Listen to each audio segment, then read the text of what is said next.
Broadcasting live from the East Campus Stadium on the campus of Rensselaer Polytechnic Institute in Troy, New York, where this afternoon, it's actually this morning currently, but this afternoon the RPI Engineers will be taking on the Alfred Saxons. My name is Kurt Studd. I'm here with Bob Conroy. We're going to bring you all the action live today on 91.5 FM, WRPI Troy. Engineers coming in off a victory last weekend against Norwich, picking up a win up in Northfield, Vermont in a rainy and kind of miserable day, but ended up on the right side of a 29-9 score.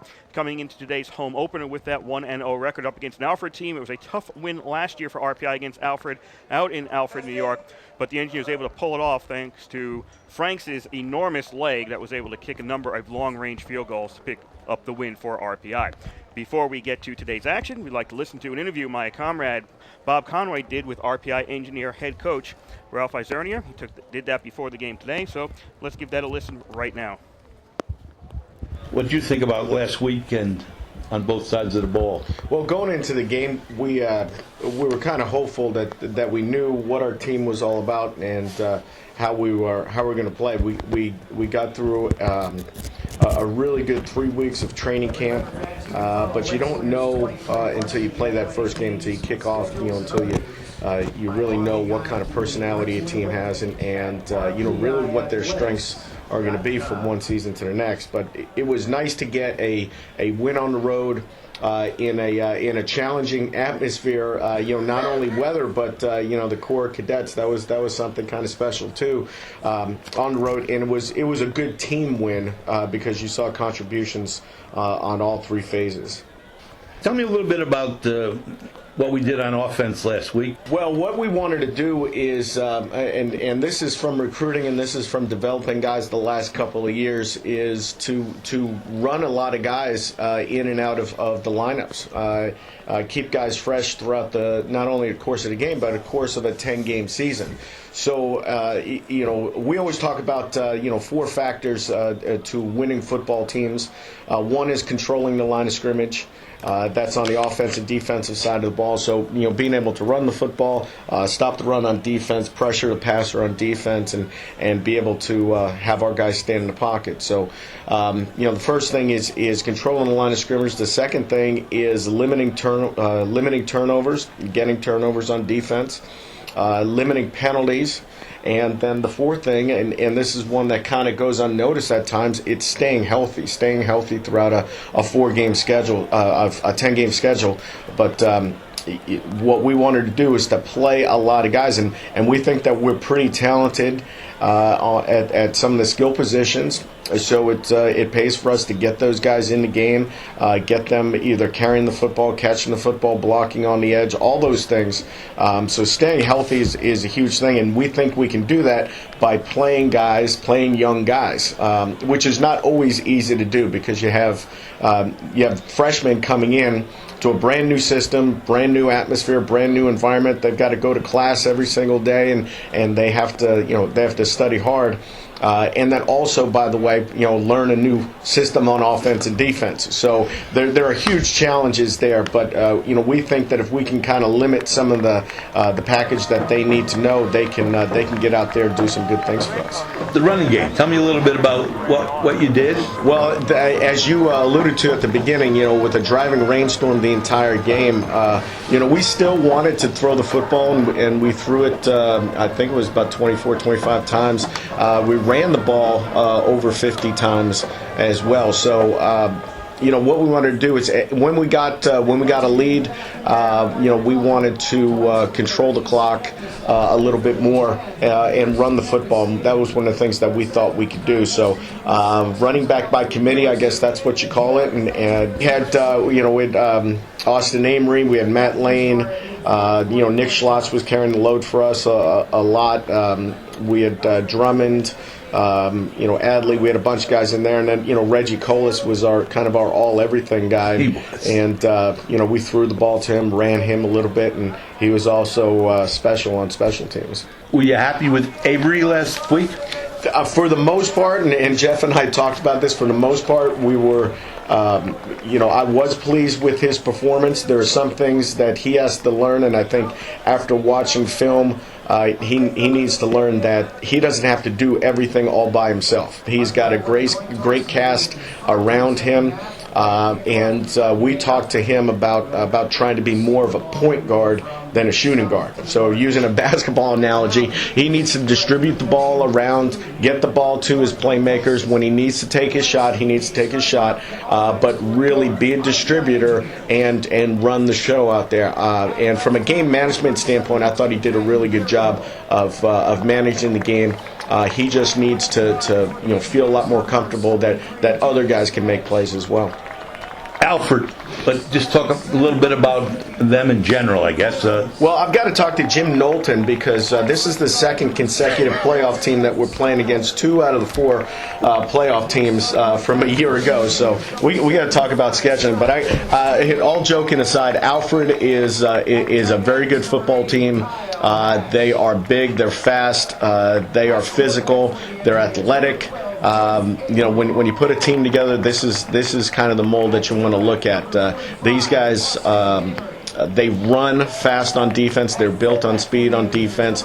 Offensively, they've got a quarterback who can make a lot of plays in and out of the pocket. He extends plays, looks downfield. He can run and pass, and it's going to be a huge challenge. Alfred's Empire 8 team, which is a very good conference in Division 3. They recruit all of New York State.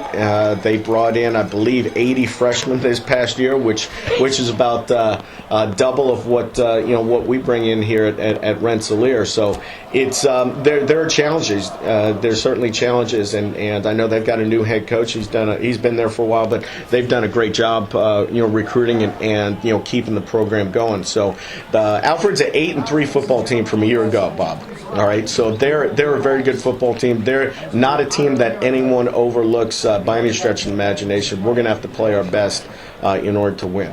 We've got 2 great teams on the field, so it should be fun. So best of luck. Thank you. And now we're going to the national anthem.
Before we get started with today's action, we would like to remind you this is WRPI Troy with Engineer Football from the East Campus Stadium in Troy, New York. Kirk's up, Bob Conway on the call for you today.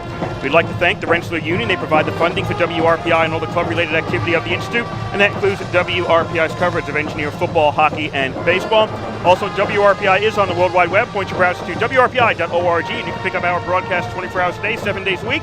As long as we're sending something out over the ether of the air, we'll provide it for you on that feed. Once again, that is WRPI.org. Engineers won the coin toss before the national anthem. They deferred their selection. That will be Alfred then getting the ball to start out today's game. It'll be RPI left to right, Alfred right to left across your radio dial. It is overcast. Oh, well, it's actually raining here in Troy.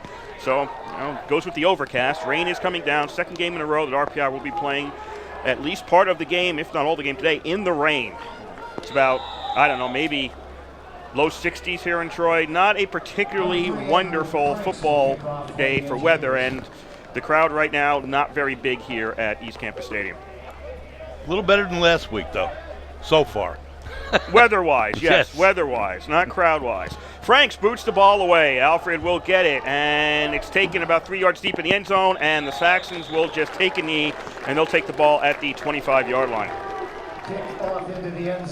That was Casey Bright on the return, well, lack of return, I should say, as he opted not to run it out of the end zone. Alfred last week ran up a lot of yardage, 439 yards on offense, 297 for passes. Saxons come out, led by their quarterback, Tyler Johnson. He'll be out of the shotgun. He's got two backs in the backfield, one to his immediate right, one behind him. Single wideouts on each side. And it's a fake handoff. Johnson keeps it himself, runs up into the middle, and he's only going to pick up 1 yard. Yeah, Johnson was a pretty good quarterback as a freshman last year. And he threw 5 touchdown passes last week, so talented young man, only a sophomore. Holmesman on the tackle for RPI. Let's say a gain of 1 for the Saxons. 2nd and 9 at their own 26 as we're, again, just past noon, and it's WRPI Troy you are listening to. Johnson looks over to the sidelines. 2 wideouts on the left, 1 on the right. Oops, switch that. 1 on the left, 2 on the right. Getting left and right mixed up. Johnson will hand off. The man in the backfield, McFadden, running across from the wideout position. Gets free on the far side, turns the corner. Tackled as he gets into RPI territory. Either tackled or he hit out of bounds. I'm not sure which happened first, but he's stopped at the RPI 48. Borkowski got him. Otherwise, he would have broken. He was the last guy there. You see, he's a very speedy back. Tyler Johnson, the quarterback, tailback, Casey Bright, fullback, Joe Ryan, Brendan Bush, and Rodney Etienne are the wide receivers for Alfred. 1st and 10 for the Saxons at the RPI 48. No score here, just starting first quarter. Low snap, picked up by Johnson. Pass, that's complete to about the 42. Immediately tackling the receiver was Ryan Buss. The reception was by Bobby Brodus. Yeah, Buss had an interception last week. The big gainer on that first play was Willie McFadden. He's a 5'9", 190-pound freshman from Amityville, New York. Known as the location of the Amityville Horror. Pickup of 6 on first down, 2nd and 4. Johnson, play action, looks downfield. Does he find somebody? No, it was in the hands of Etienne at around the 15-yard line. He couldn't hold on to it. He was hit immediately on the play by Borkowski, and that had a lot to do with the fact that Etienne couldn't catch that pass. Yeah, Borkowski's probably the Engineers' best defender in the secondary, but that was well thrown. You can see this team has a pretty good passing attack just from what we see early. Right, but also well defensed. Yes. Yeah, Borkowski, once the ball hit his hands, Borkowski was on him almost immediately, and that prevented a completion. 3rd and 4 for the Saxons at the 42-yard line. Johnson out of the shotgun, 1 back, 2 wideouts left, 1 right. Gets the snap, looks along the sidelines, and is that caught? Yes, that's caught for a first down. Bush pulls it in at the 28. I didn't know if he was going to be able to catch that and not fall backwards. He does get a foot in, and that's going to be another first down for Alfred. I don't think Buss ever turned around on that play. I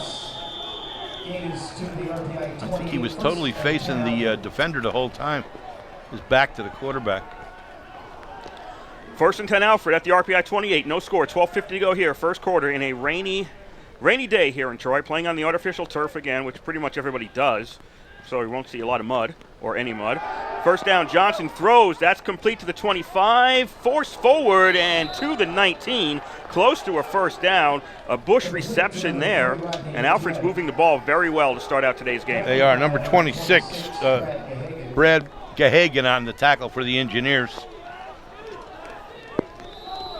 Game 9, 2nd and 1 at the Rensselaer 19-yard line. Kevin Lamarck, Sonny Caruso, Sean Murphy, Dalton Masca, and Nicholas Charlock are the line up front for Alfred, and the tight end Isaiah Young. That's the starting lineup for Alfred. Got them all in at this point.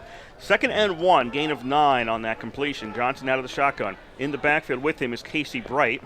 3 wideouts. Johnson takes it himself, and he's got the first down as he had plenty of room to make it through the line. Picked up about 2.5, and it's another first down, Alfred. Colby Tragney on the stop with a couple of other Engineers, but Tragney was there first. Gain of 2, and a first down for Alfred at the RPI. Colby, the middle linebacker for the Engineers. 11:40 to go here. First quarter, no score. RPI versus Alfred. Bright moving a towel out of the way as Johnson stays in the shotgun. Ball's on the left hash. We'll have 2 wideouts on the left side, including Bush. who's done the most damage in terms of receiving on this opening drive. Johnson fakes a handoff, immediately under pressure, gets away from it, rolls out, throws, end zone, caught, touchdown by Bush. Yeah, the coverage was there, but they run some really. They had two guys in that area in the same zone, both of which were open. The defenders were near them, but not close enough. The ball was really well thrown, tough to defend. Over the shoulder of the Alfred receiver. That was Bush. Monk on to try the extra point. That's up and good. 11-17 to go here in the first quarter, and Alfred leads 7-0. And Brendan Bush caught 5 passes last week for 86 yards and 2 touchdowns, so he's picking up where he left off. Engineers not very effective so far against the pass. They did have, as Kurt said, they did have a couple of good plays on defense, but they had 2 or 3 receptions that were well routed, well run, and this quarterback can pass. But the Engineers were down 3-0. first score, 3-0 last week, so we'll see what happens here. We should have Gadar and Reggie Colas back. Monk's kick is not very good. RPI by default is going to get pretty much good field position. Colas to the 25, 30, 35 along the sidelines, knocked out of bounds. That was a nice tackle. Wingate, Shyheim Wingate, got his body in there and forced Colas out of bounds at the RPI 42. So good field position for the Engineers, trailing by 7 here in the first quarter. Yeah, Reggie's a real threat for the Engineers this year as a receiver, as a slot back, as a wideout, and a kick returner. So very dependent on him. Jeff Avery quarterbacks RPI. They'll come out first and 10 with a 3 wide out formation. Avery looks to his right, pass complete to Colas, and he is pulled out at the 49, and there'll be a personal foul after that. Number 30. I'm sorry. Yeah, Kurt. Colas had stepped out, and then Davis Turner came in and knocked him, and that's going to be a personal foul, 15 yards tacked onto that.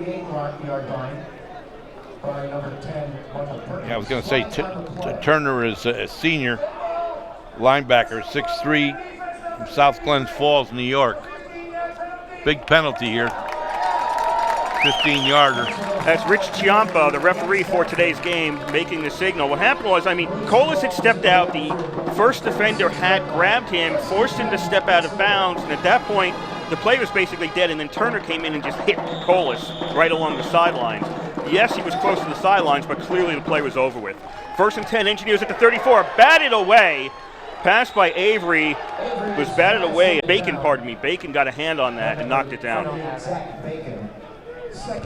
Number 75, Scott Davis was back there with Avery, but the ball was swatted away.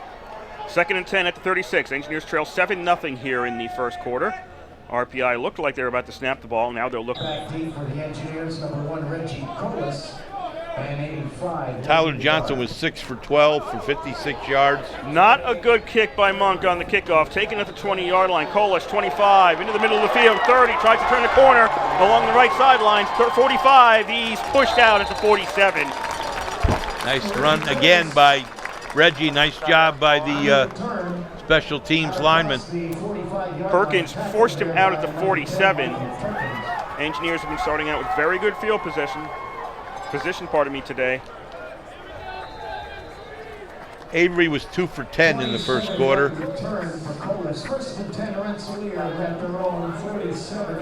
RPI's possessions today: field goal, touchdown, touchdown. No. Let me correct that on Avery. Avery hands off on first down. This will be a first down by Schlatt. One of the few times he doesn't go up the middle. Runs off to the left side of the line, and he's to the Alfred 39 and a first down. Nice run by Schlatt. He was tackled by Lucas Chavez, defensive back from Chino Hills, California. 14 to go, first half. Engineers trail by 4. Quick pass towards the sideline. That's complete. Giacconi has it at the Alfred 34, +5 for RPI. Yeah, Avery was 4 for 7 in the first quarter for 54 yards and 2 TDs, a long of 36. Receiving Colas, 46 yards on 3 catches. 2nd and 5. Avery hands off, and that'll be another first down for the Engineers. Shane Drummond takes it, just gets a little bit beyond the first down marker, and RPI moves the chains. Number 21, once again, Michael Berardi, first guy there for the Saxons. And number 33, Davis Turner, was with him. RPI 1st and 10 at the Alfred 28, 13-10 to go here, first half. 21-17, Alfred leads. Schlatt's, nope, that's not Schlatt's. That was kept by Avery, and he's pulled down by the jersey, and RPI is going to lose 3. Zach Bacon grabbed Avery behind the line of scrimmage and takes him down for a loss. Yeah, I just think that we go to Avery too often with that run. And it's less effective than more effective most of the time. Avery out of the shotgun, throws over the middle, incomplete, almost intercepted. Looks like Schlatt was the intended receiver. It tipped off his hands, and the defender couldn't get there before it hit the ground. Schlatt was wide open, and the ball was thrown high. It went off his hands, and before the defender could get there, it hit the ground. RPI gets a little bit of a break there. Had the defender been one step closer, that would have been an INT. 3rd and 13 for RPI at the Alfred 31. Engineers trail by 4.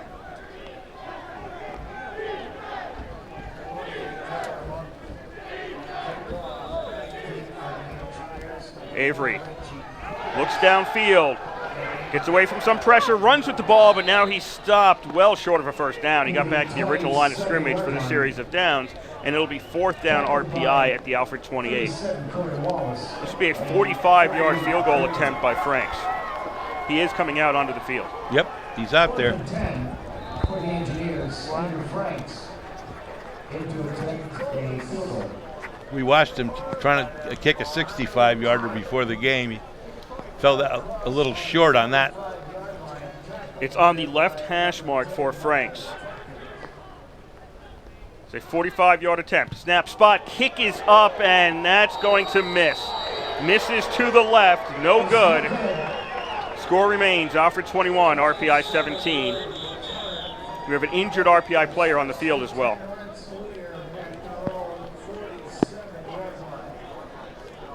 He's down. We can't see his number. He's surrounded by a couple of trainers.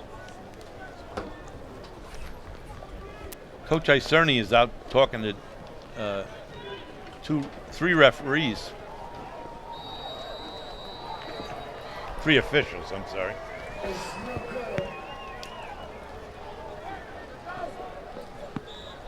I think he may be talking about the play where he was injured. I think that's what the discussion is, because the referee, he might be saying it was an illegal move or something, but the referee was, one of the officials was indicating exactly what happened.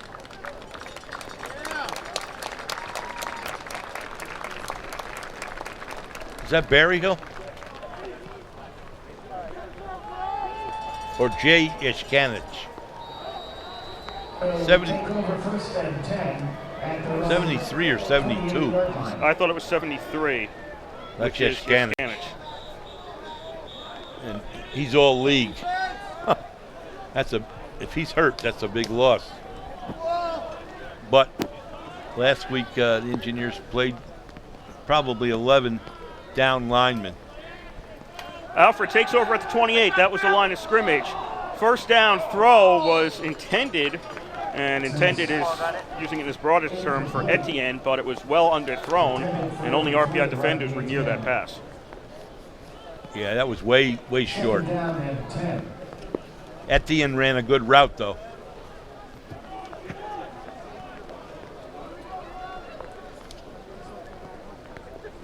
Second and 10 for the Saxons at 28. Not like the NFL where the After a missed field goal, the ball goes to the spot of the kick. In college, it still stays at the line of scrimmage if it's the 20 or beyond. Johnson out of the shotgun, second down, pass, that's complete. Young is out of bounds at the 34. It's about a 6-yard gain. It'll be 3rd and 4 for the Saxons. Mark Grimes, one of the first ones there along with Buss. I think Pilla's another one.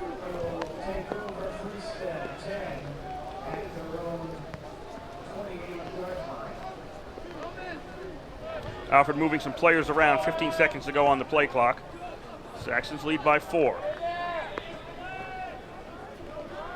You watch the speed on these receivers. 4 wideouts in the end.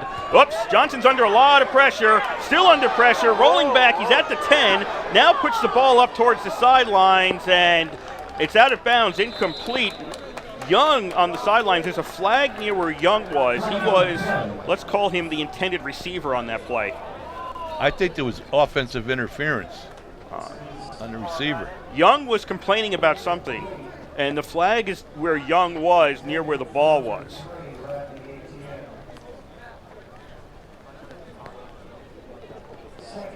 This may go against Alfred because the referee is over talking to the RPI side. Nope, Ineligible receiver downfield against Alfred. That penalty is declined.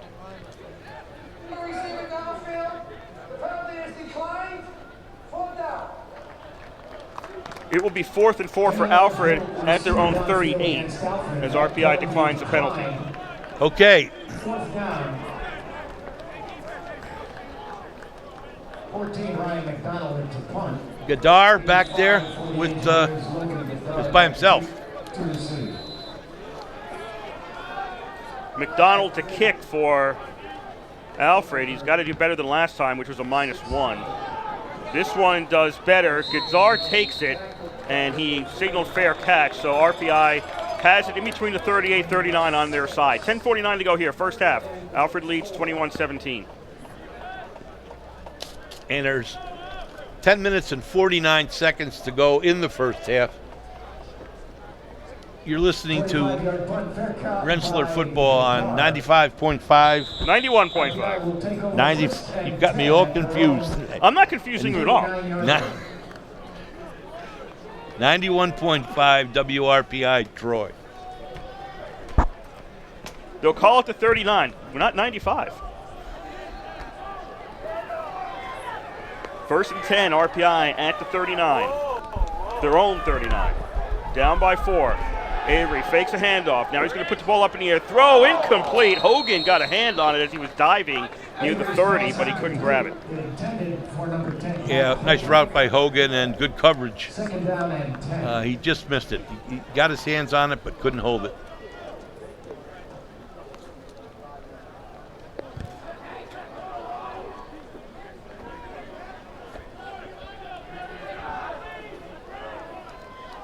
Second and 10 for RPI at the 39. It's run straight up the middle this time, and that's not going to get much. I think that was Drummond on the carry. RPI keeps moving these guys in and out. Yep, Shane Drummond on the carry for RPI picks up 2, makes it 3rd and 8. Tackled by 96, Andy Miller. Gain of 2, 3rd and Angie is 8. quickly to the line with a 4 wideout formation. Then they go over to the sidelines to take a look.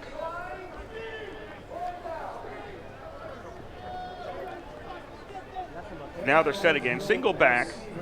One of the wideouts goes to the backfield. Avery pitches to that wideout. 45 and close to a first down. Lane was the one who was in the slot. Moved back behind the line of scrimmage. Took the pitch. And that is a first down for RPI at the 49. Michael Berardi once again on the tackle.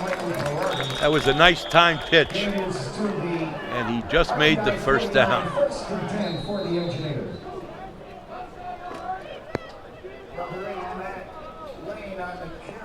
We've had Amory back there today, Lane. Schlatt's has been back there. Drummond's back there. First down play. Drummond takes the carry, bounces off a couple of linemen to the 40. He's got a first down before Alfred's able to push him out at the 37. Wasn't that Reggie? No, you're right. It is Colas. Yes, you're right. My bad. You see, we correct each other. That's the way this works. But folks, we don't do it to embarrass the other person. Maybe you don't. Ball No, in the I 36. don't. First and 10, RPI, down by 4 here in the first half. Maybe you don't. First down carry by Schlatt. Left side gets him 3. You think I'd be used to this after 5 years with this You'd guy. think so. Still raining here in Troy, 9 to go in the first half. A slow-moving first half. But not a dull ball game. That is correct. Not at all. Schlatt's in the backfield for Avery. There's 2 wideouts on the far side. Colas drops behind the line of scrimmage. Avery keeps it himself, puts the head down inside the 30, gets to the 28. It'll be 3rd and short. This is an important drive. You know, every time RPI has fallen behind, they've come back. 3rd and 2 for the Engineers. 3rd down and 2.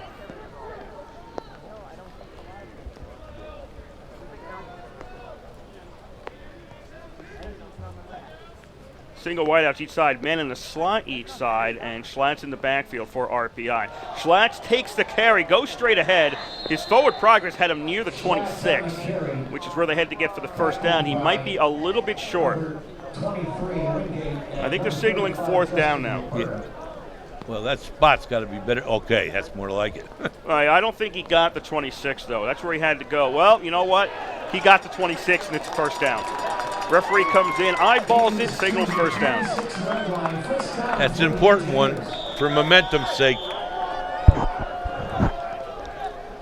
7:34 to go in the half.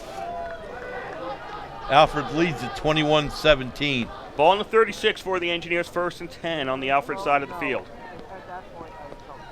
21-17 in a seesaw back and forth ball game. Let's call this a 3 wideout formation. Colas is in the slot. Now he'll move into the backfield. Avery fakes the handoff, pitches to Colas, loses the ball, and they're going to rule forward pass on that. I think that's the right call. I think the ball was moving a little bit forward, and it's a forward pass, and it's incomplete. Alfred's not happy, but I think the referee got this one. The officials got this right. Let's check the replay. You know what? That's so close. I think you got to give the benefit of the doubt that it's a forward pass. Apparently that's what they did. Yeah, that was so close. There's no way. If I was the ref, I would have said forward pass. If I was the official. Give Avery some credit. Really try to get there and cover that ball quickly. 2nd and 10 RPI at the Alfred 36. Rain's picking up here. I can see it more clearly. Avery looks to throw over the middle, caught to the 5, touchdown! Engineers take the lead. Who got that? That's Gadar on the reception. Logan Gadar runs a beautiful route right over the middle. 6 more for the Engineers. It's 23-21. Frank's getting ready to attempt the extra point.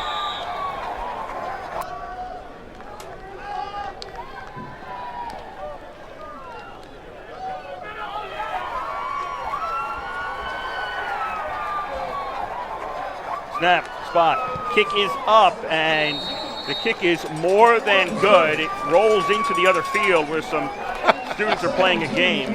I don't know what game that is. It might be Quidditch, I don't know. 7:02 to go here. First half, 24-21, RPI leads.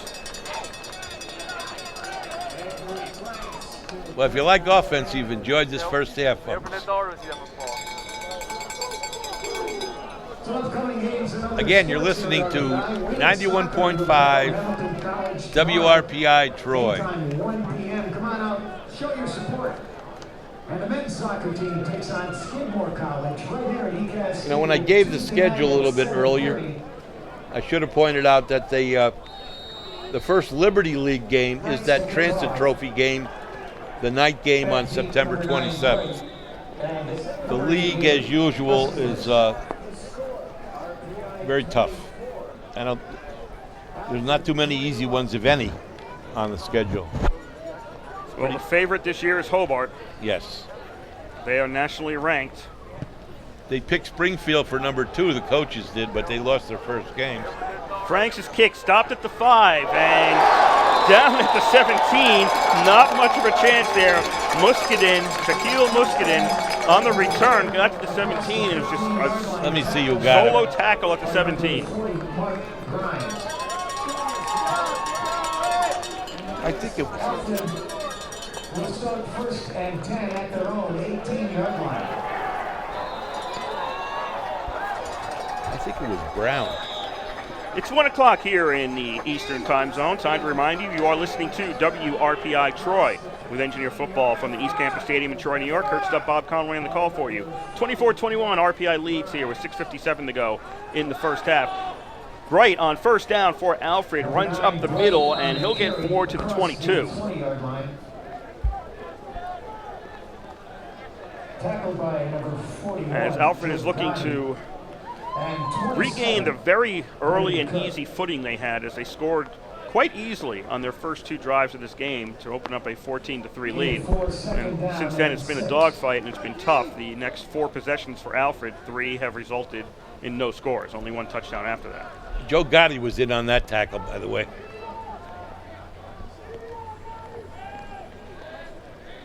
Second and 6 for RPI. Pump fake now, throwing towards the sidelines. Battle for the ball, almost taken by Buss. He had positioning on Bush, the intended receiver, but then Bush got up there and got involved with that, and the ball ends up falling incomplete. Yeah, Buss has done that 3 times now after the first pass of the game. He was totally looking at the receiver and didn't turn his back. He's been in front of the receiver each time right now in a position to knock it down, if not intercepted.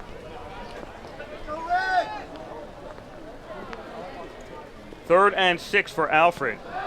3 wideout formation. Throw, through the hands first. A defender almost had a chance at that one. Okay, that's the first thing. Is that Florio? Yeah, Florio almost had a chance at it. Then the intended receiver, Young, basically had to go through his hands.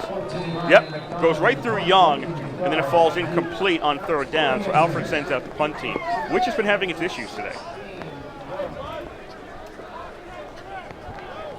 McDonald out to punt for Alfred. It's his 3rd punt of the day. The first one was for -1 yards. This is a better kick. In the rain, Goddard lets it bounce, and it rolls out of bounds. Goes out between the RPI 46 and 47. They'll put it at the 47. Exactly 6 to go here in the first half. RPI leads 24-21. A lot of series in this first half. Back and forth and back and forth. And we still got 6 minutes to go. RPI leads at 24-21. Engineers starting their drives today at their own 42, Alfred 39, Alfred 27, their own 47, their own 39, their own 47. Now, you're not going to get much better than that. Exactly. RPI needs to take advantage of this. First down, Avery fakes the pitch, and now he's caught for a loss in the backfield. That play was ugly from the start. That's the one I'm talking about. It's run. I don't know if it's an option thing, and he takes a look at things and makes up his mind to keep it or not, but he's got 7 running backs. I can't see the primary quarterback running that much. Second and 11, ball's back at the 46. Avery looks to throw. He's got a man, 50-yard line to the 45. Lane is stopped right near the 43, which is the first down marker, and he should have it. And guess who stopped him? Michael Berardi again. He's probably got 5 tackles at least. Defensive back once again, 5'9", 180 from Wellsville, New York. First and 10, RPI at the Alfred 43. Engineers up 24-21 with exactly 5 to go here in the first half. First down, Schlatt up the middle, finds a little bit of a hole. He's going to get some yards out of this. He'll get 4. Good push by the offensive line as well. And 4 yards in a cloud of dust. Now a flag comes out. Is this another chippy call? It's late. Very late. Yes, that's why I'm thinking somebody pushed somebody else in the pile.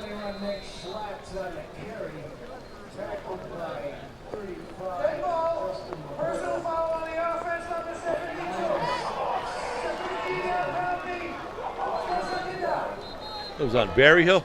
Scanage? Scanage, 72. Personal foul. Oh, 72 is 72 is Berryhill. Berryhill.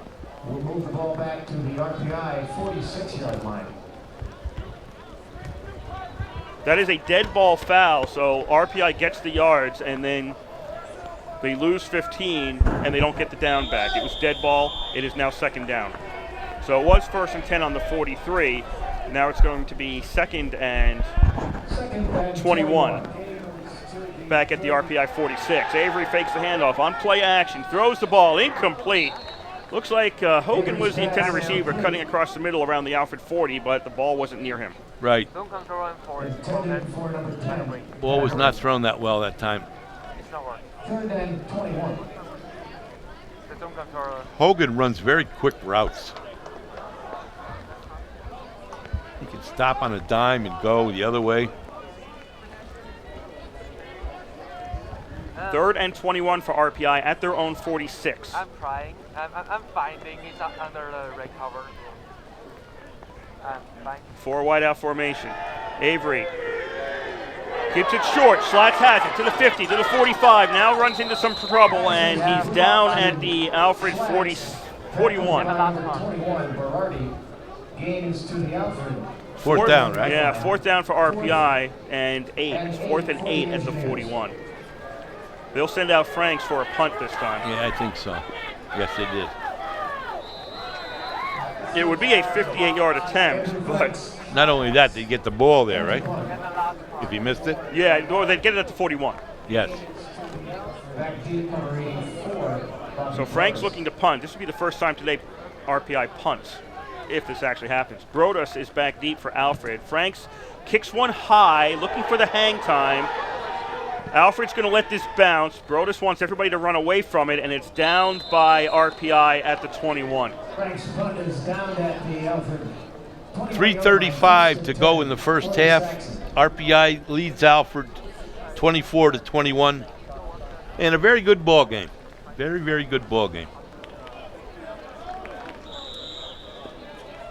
I'd like to once again encourage folks on campus and off campus to come up and see this beautiful facility. 2 very good Division III football teams, and it's a nice afternoon. Well, the weather isn't, but usually it's a nice spot to be on a fall afternoon. Alfred, first down. A fake one handoff. It's taken by Bright, Yeah, and Bright, he only gets 3 to the 24. yeah, Bright kept at that time that 24-yard line by I thought the fake was to McFadden. Gain of 3, 2nd down and 7. Bright really didn't have anywhere to go as he ran to the right. McFadden's a big guy for 5'9", 190. That's pretty big for 5'9", solid. He's fast too, very fast. 2nd and 7.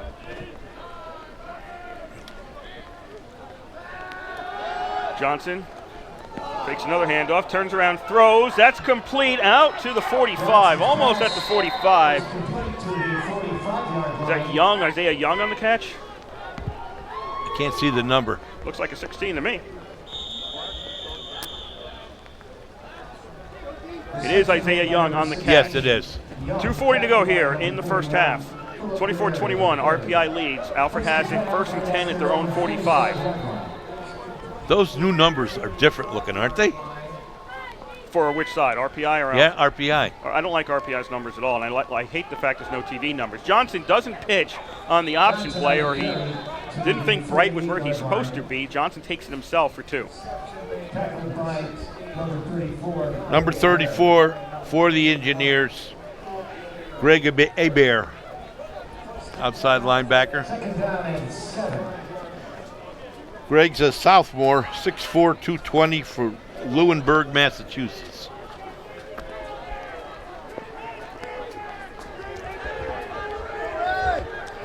2nd and 7. Alfred at the 48. Johnson with the 3-step drop. Now keeps backing up. Now a flag comes out. There should be holding against Alfred. Johnson's going to run with it. Johnson gets out to the RPI 44, which would be a first down, assuming this isn't coming back, and I'm pretty sure it's coming back. Oh, it's got to. Holding against Alfred is the initial call here.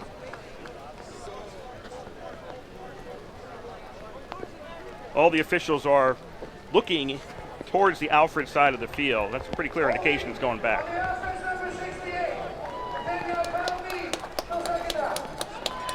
Yeah, it was a call against number 68 for Alfred.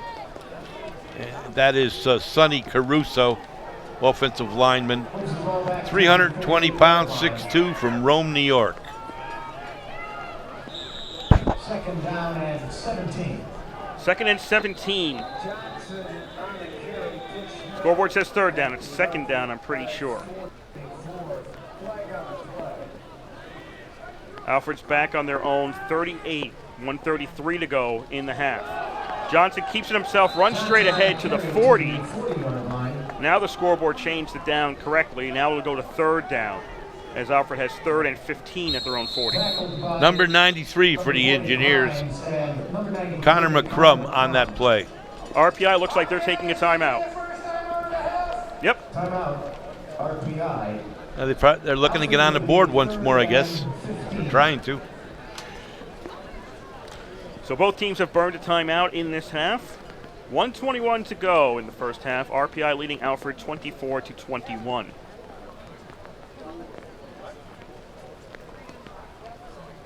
Anything yet from any of the other Liberty Leagues teams, Kurt?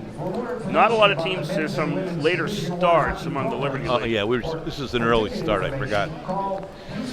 I know Hobart started at noon. 276 6262. Hobart leads Endicott 14-5 late in the second quarter. 5. 5. You don't see the 5 very often. No. Not in the United States. Canada, you get some 5s here and there. Is that a touchback and a field goal? In Canada?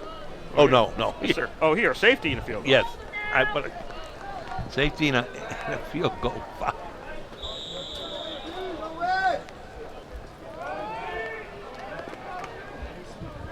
Third and 15 for Alfred at the 40.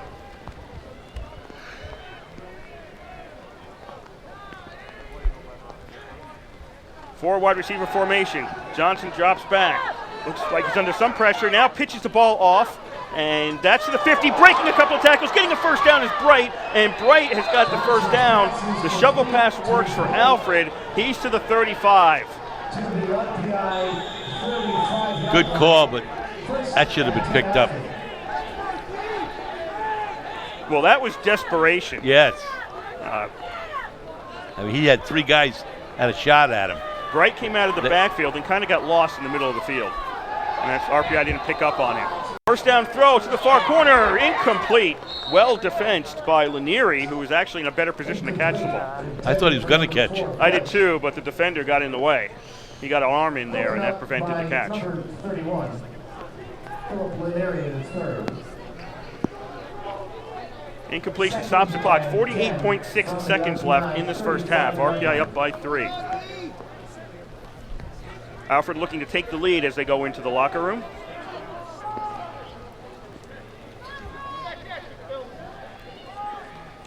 Second and 10 on the 35 for Alfred. Johnson throws short near the 16-yard line. Tripped up, or pardon me, the 30-yard line. Tripped up at the 31 was Young, who's number 16. That's where the 16 came from. And we'll have a timeout with 39.2 seconds left. I think 34 made that tackle. That's Hebert, Greg Hebert. Alfred uses their second timeout of this first half to stop the clock. Again, 39.2 seconds left. Alfred has a 3rd and 6 on the 31 of RPI.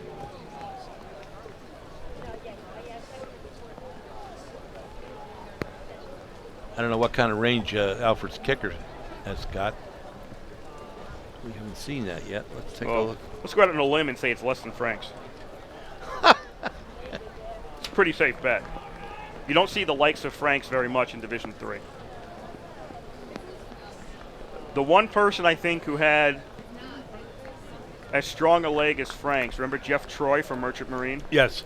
Yeah, I think that's the only kicker I've seen at the Division III level with that kind of leg, except for Franks. Let's see if the defense can hold them here before the half. 3rd and 6, ball on the 31 for Alfred. Johnson has trouble with the snap, keeps it up, lost the ball, ball's loose on the field, RPI picks it up. Alfred gave this one away, the Engineers have it near the 45. I didn't see who recovered it, but the clock will stop with 29.5 seconds left on the change of possession, and RPI gets the second turnover of the game.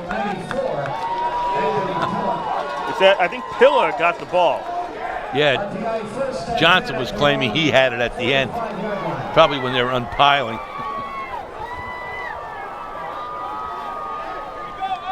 Well, he went down with the ball. He hit the ground with the ball, so it's clearly RPI's ball. If RPI makes a couple of plays here, they'd have a shot at 3. 29.5 seconds left. RPI has 2 timeouts. Avery, play action. Looking towards the sidelines, looking for Hogan, and it's intercepted. Taken away by Perkins, and Alfred has it at their own 10 with 21.9 seconds left. Yeah, Hogan was there, but the ball was overthrown.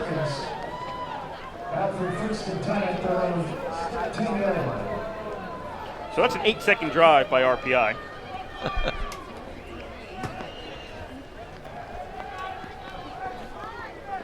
Now this is the kind of situation RPI has to really be careful of, because they got some real fast wideouts and backs. Well, RPI has 2 timeouts left, and I don't think Alfred wants to run a play here.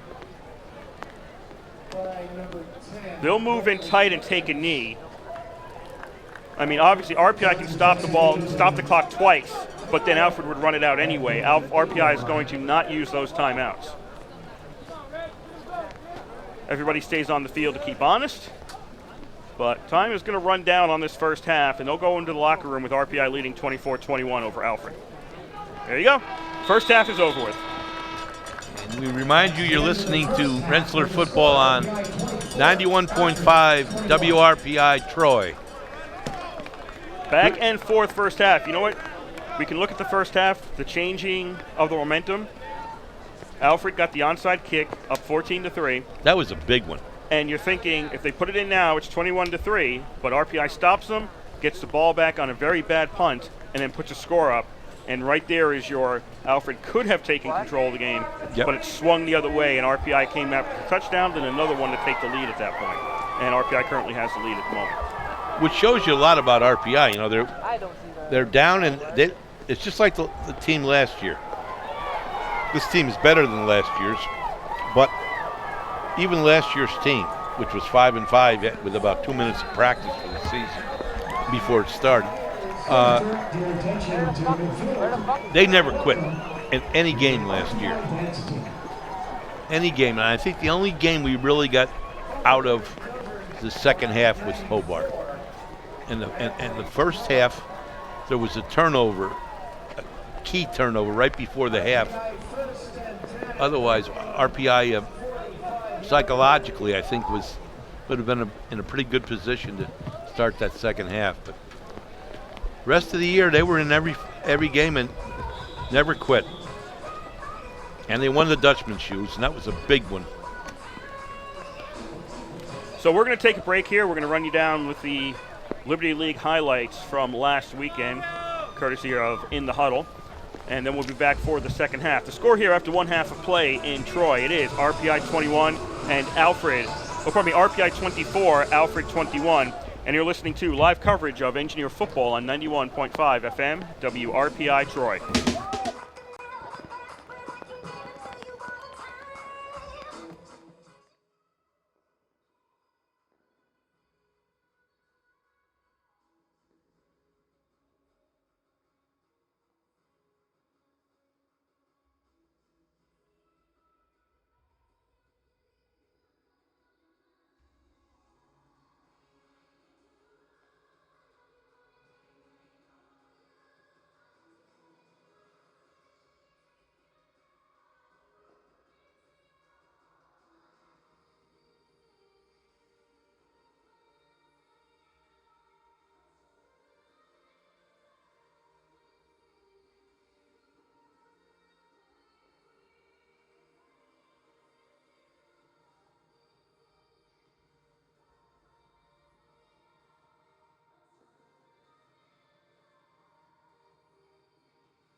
Back live with you once more here from the East Campus Stadium on the campus of Rensselaer Polytechnic Institute in Troy, New York, where we are nearing the start of the second half of action between the RPI Engineers and the Alfred Saxons. Score after one half of play, it is RPI 24, Alfred 21. My name is Kurt Sutton here with Bob Conway. We're bringing you all the action live today on 91.5 FM WRPI Troy. We've run into some, as they call it, technical difficulties, so our feed is not what it was in the first half. We are looking at it, but at least we've got you on the air for us to some extent. Alfred getting ready to boot the ball away here with 15 minutes on the clock. RPI leading 24-21. They're going left to right across your radio dial. Engineers. Colas takes it to 10, 15, 20. Runs to the left sideline, 25, and now he'll be pushed back, and he's stopped back at the 22. Number 1, Reggie Colas across the 25-yard line. So RPI takes over, second half, up by 3 at their own 22-yard line. We'd like to thank the Rensselaer Union. They provide the funding for WRPI and all the club-related activity of the Institute, and that includes WRPI's coverage of engineer football, hockey, and baseball. Also, WRPI is on the World Wide Web. Point your browser to WRPI.org. You can pick up our broadcast 24 hours a day, 7 days a week. As long as we're sending something over the ether up the air, we'll provide it for you on that feed. Once again, that is WRPI.org. Ball is snapped. Engineers, Avery picks it up. He's going to pitch this one along the left sidelines. Forced out of bounds after a gain of about 8, maybe, is Lane. Michael Perkins on the hit for the Saxons. Driven out of bounds by 23 Wingate. Gains to the 33-yard line. So the ball's at the 33 for RPI. 2nd and 2 as Lane picks up 8.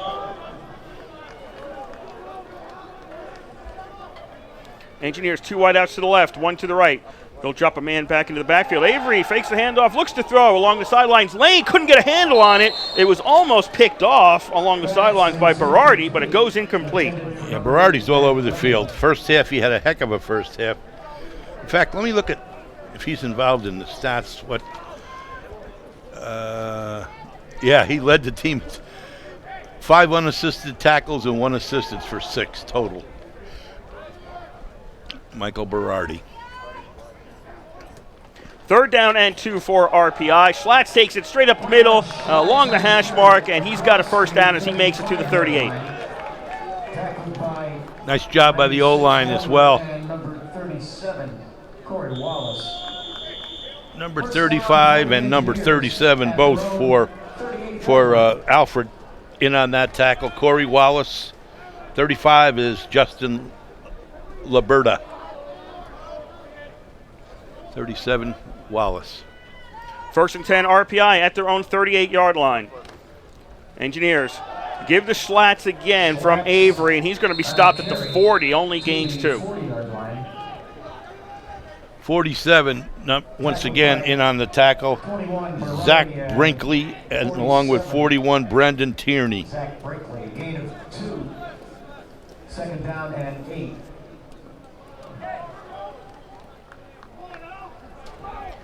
Second and 8 for RPI.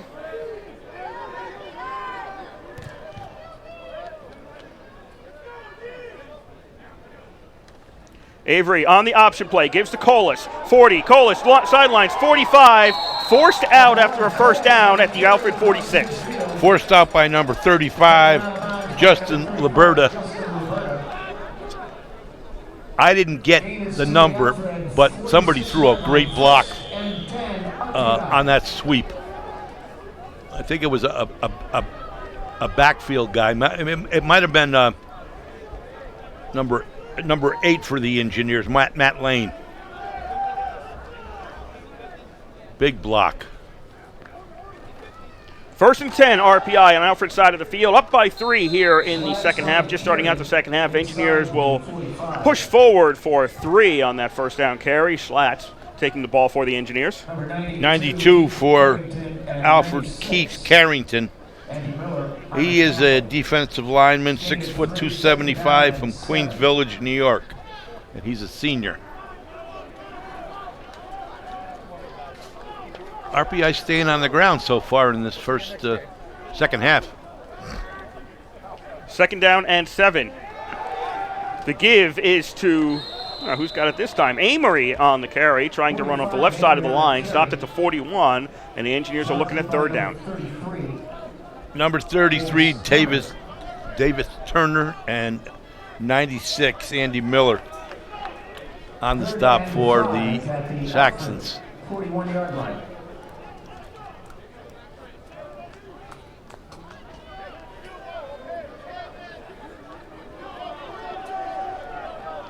Three minutes gone by here in the second half. Engineers up by 3. 3rd and 5 at the Alfred 41. Avery out of the shotgun with 4 wide receivers. Looking downfield, has time. Now has to run with it. Goes to the left. He's got a first down to the 35, out at the 30, and it'll be a first down, Engineers. Number 48, Zach Bacon, knocks him out. I don't like the way he was carrying that ball. One hand out like a loaf of bread, but he picked up some good yardage. Nice job by Avery. First drive of the second half. Engineers moving the ball well. Started out at their 22. Fumble on the snap. Mishandled and covered by Colas back at the 35. It's a loss of 5 on the play. 2nd and 15. So far, the second half has been very good movement, very good mix of plays. Things like that just happen periodically. What can you say about it? That backs up RPI 5 on the miscue on first down. 2nd and 15 as the ball's on the 35. Avery looks to throw over the middle, caught. That's complete for a first down. Sliding with the catch is Colas at the 17. Colas ran a great route.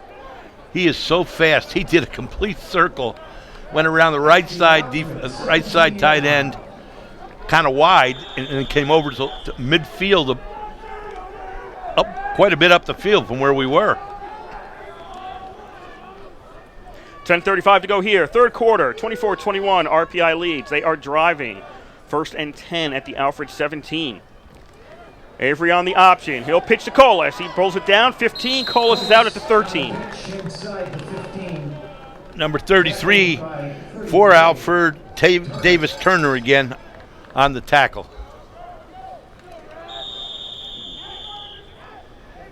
Gain of 4, 2nd down and 6. 10:20 to go in the third quarter. Rensselaer leads it 24-21 on their first drive of the second half.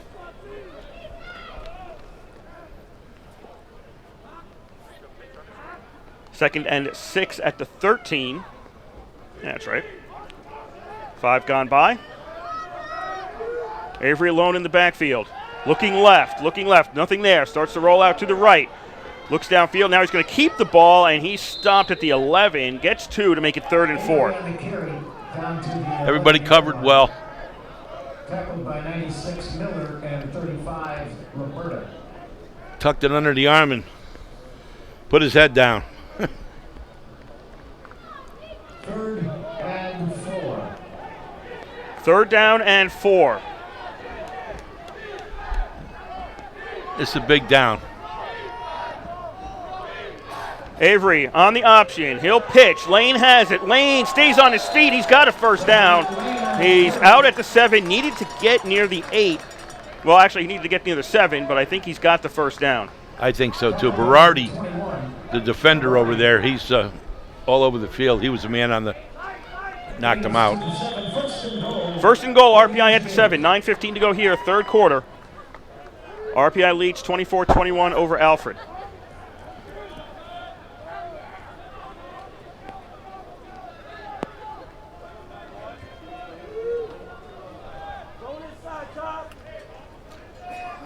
RPI one-man wide out on the left side. They're going to go towards the left. Does Colas have it? Colas in the end zone. Touchdown, RPI. What a catch. And he was covered very well. Who's that? Number 23 or 33? You just can't see from that angle. Number 23, I believe. And that's Wingate, a D-back. He covered him very well, but it was a well-thrown ball, and Reggie made a great catch. Frank's on to try the extra point. Engineers trying to make this a 10-point lead. Be their biggest lead of the game. The most they've led by is 3. Franks' kick is up and good. 8:52 to go here. Third quarter, RPI leads 31-21. Probably RPI's best sustained drive of the game, wouldn't you say, Kurt? Yes. Yeah, they looked very, very, very good on that. They mixed the run and the pass. A little more running this time, I think. But I think Coach Isaia really wants to keep a balance. He wants people not to be able to key in one facet of the game, you know, and you never know what we're going to do when the passing game and the running game are both being done effectively. And on top of that, you're getting the field position kicks from Franks. That's quite a help. Speaking of Franks, he's getting ready to kick off here. Boy, Alfred really did surprise me too. That onside kick, the first half. Franks kicks the ball away. Oh. And this one will be brought out to the 25 as Alfred doesn't even bother trying to touch the ball. Did they take one out yet? They didn't, did they? Out of the end zone? I don't believe so. The only time they've returned it is if it was short of the end zone. Everything that's gone into the end zone has become a touchback. I think he's got as many as he did last week. I think he's got 6. 5 or 6. 1, 2, 3, 4, 5. 5. Okay.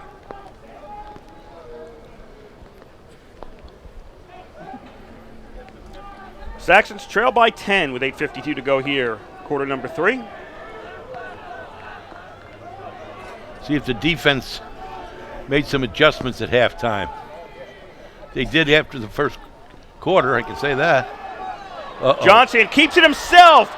A lot of people bid on the fake. Johnson across the 50 to the 40. Johnson along the sidelines, 30, out near the 25. Big gain by Johnson on first down. A lot of people bid. Even I thought Casey Bright had the ball, but Johnson kept it. Bright went left. Johnson went straight, and it's a big gain to the 24. They'll say he was out of bounds at the 24. That's the second time today he's done that. Both big gainers. First and 10 for the Saxons, looking to put their first points on the board in a while. 8.5 to go here, third quarter.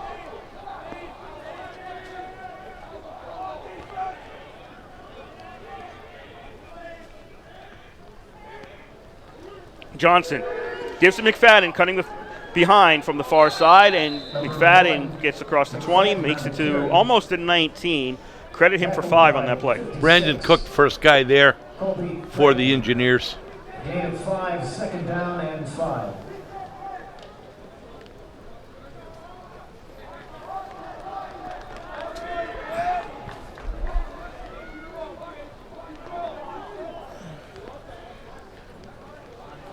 Only a gain of 4, second and 6. If you look at the markers, it's really second and 6. The scoreboard says second and 5.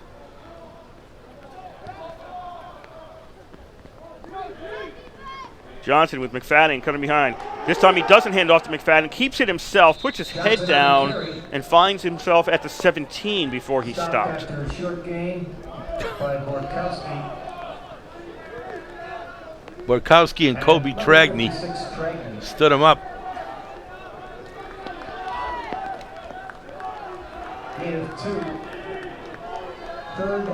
Big down here. Still raining in Troy. It's been raining all game. It's a light rain, not a heavy rain like we saw last week up in Northfield.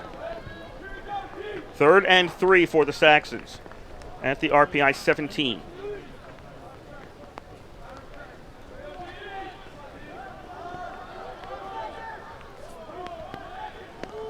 McFadden goes in motion. Takes the handoff from Johnson. Cuts upfield. He gets free to the 10 to the 5. Touchdown, McFadden. Alfred closes it to 1 score. He's been the one that all day, I think he, like Reggie with us, he's the key. He can go outside, he can go inside. They set him through as a fake and run the quarterback after him for a big gain, because everybody's keying in on him, as they should, and he's a freshman. Bad snap. It hits the kicker, and this will be nothing for Alfred. The snap went over the holder's hands, hit the kicker, then fell to the ground. That's Mitch Myler is the holder for Alfred. Hit the ground. Saxons could do nothing with it, so the conversion fails. I think you have to call that actually a rush failure, a failure to run the ball on the conversion. So it's RPI 31, Alfred 27. It's now a 4-point lead for RPI. Which could be a big difference. You never know.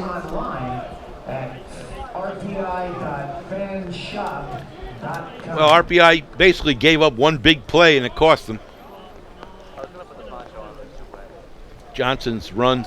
How many yards did he go on that one, Kurt? I don't remember. You remember everything. No, actually I don't. If it was a touchdown run, I would have it written down, but for the runs from the field, I don't remember. He ended up at the 24. Alfred started the drive at the 25. It's probably about somewhere around 40, 45 yards, somewhere around there. I don't remember what play and how many yards were left on the down. Somewhere between 40 and 45 yards. I think it was the first play of the second half for them. First snap. Then it would be closer to 50. Short kick.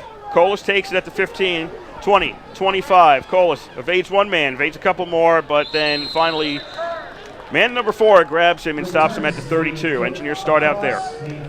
Number 45, Holden Whitehead, and one of 2 in on the tackle for the Saxons. Let's see if RPI's offense can continue what they did on the last series, which they looked probably the best they had all day, and mixing up the offense.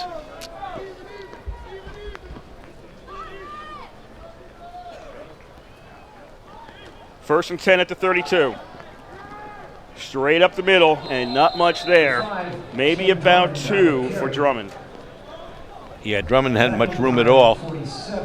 Number 47 for the Saxons, Zach Brinkley, on the tackle again. Gain of 3, second down and 7. 2 pretty good football teams. Well coached. Second down, option play. The pitch is back. Engineers along the sidelines get close to a first down. We got a flag on the play. This could be all be coming back. The carry was by Amory. He's wobbly as he goes off on the sidelines, but the flag was thrown by the referee, and I think this is headed back towards RPI's end zone.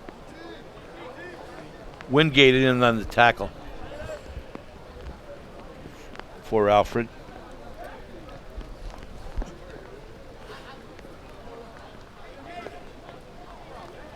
Ralph Isernia is on the field talking to the officials.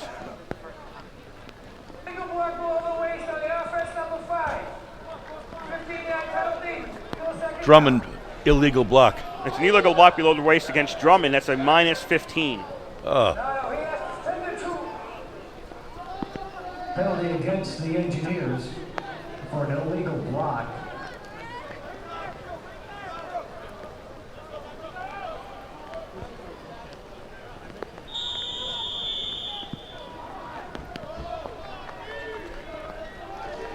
Penalty moves the ball back to the 21-yard line. RPI's back to their own 21. Second down and about 21 from their own 21. 5:40 to go here, third quarter. 31-27, RPI leads. Avery has trouble with the snap, covers it, and that's it. The play's dead. Avery picked it up with a knee on the ground, so it's all over with. It'll be third down. 17-yard line. I think he got hit, and I think he was trying to look for a penalty, but he's not a quarterback at that point. He's a runner. That's 2 of them in one each series. It snaps right off his chest.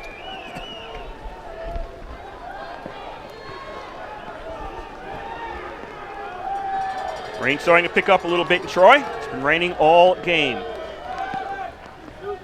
Third down and 25 for RPI. Avery tries to run straight ahead, but that gets him maybe half a yard.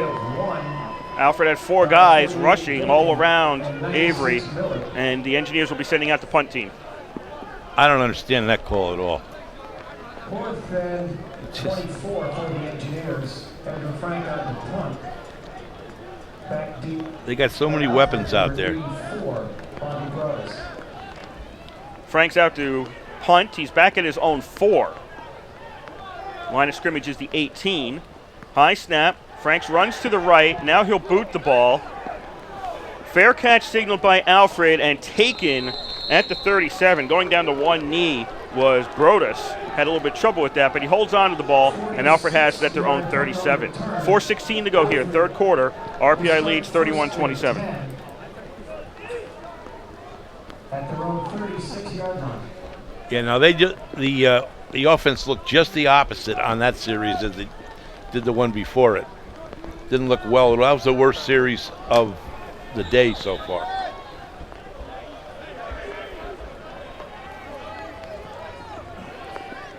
They put Brodus at the 36 on that fair catch, so it's 1st and 10 for Alfred at that point. Low snap, picked up, confusion in the backfield between Bright and Johnson, and that had ugly written all over it. I think the ball's getting very wet, maybe compared to before. I don't know.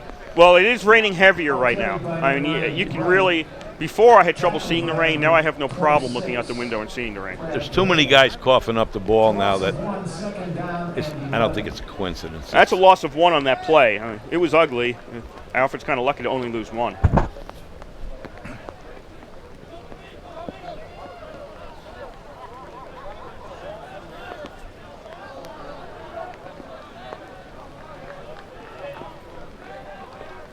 Second and 11 play. Fake the handoff, play action.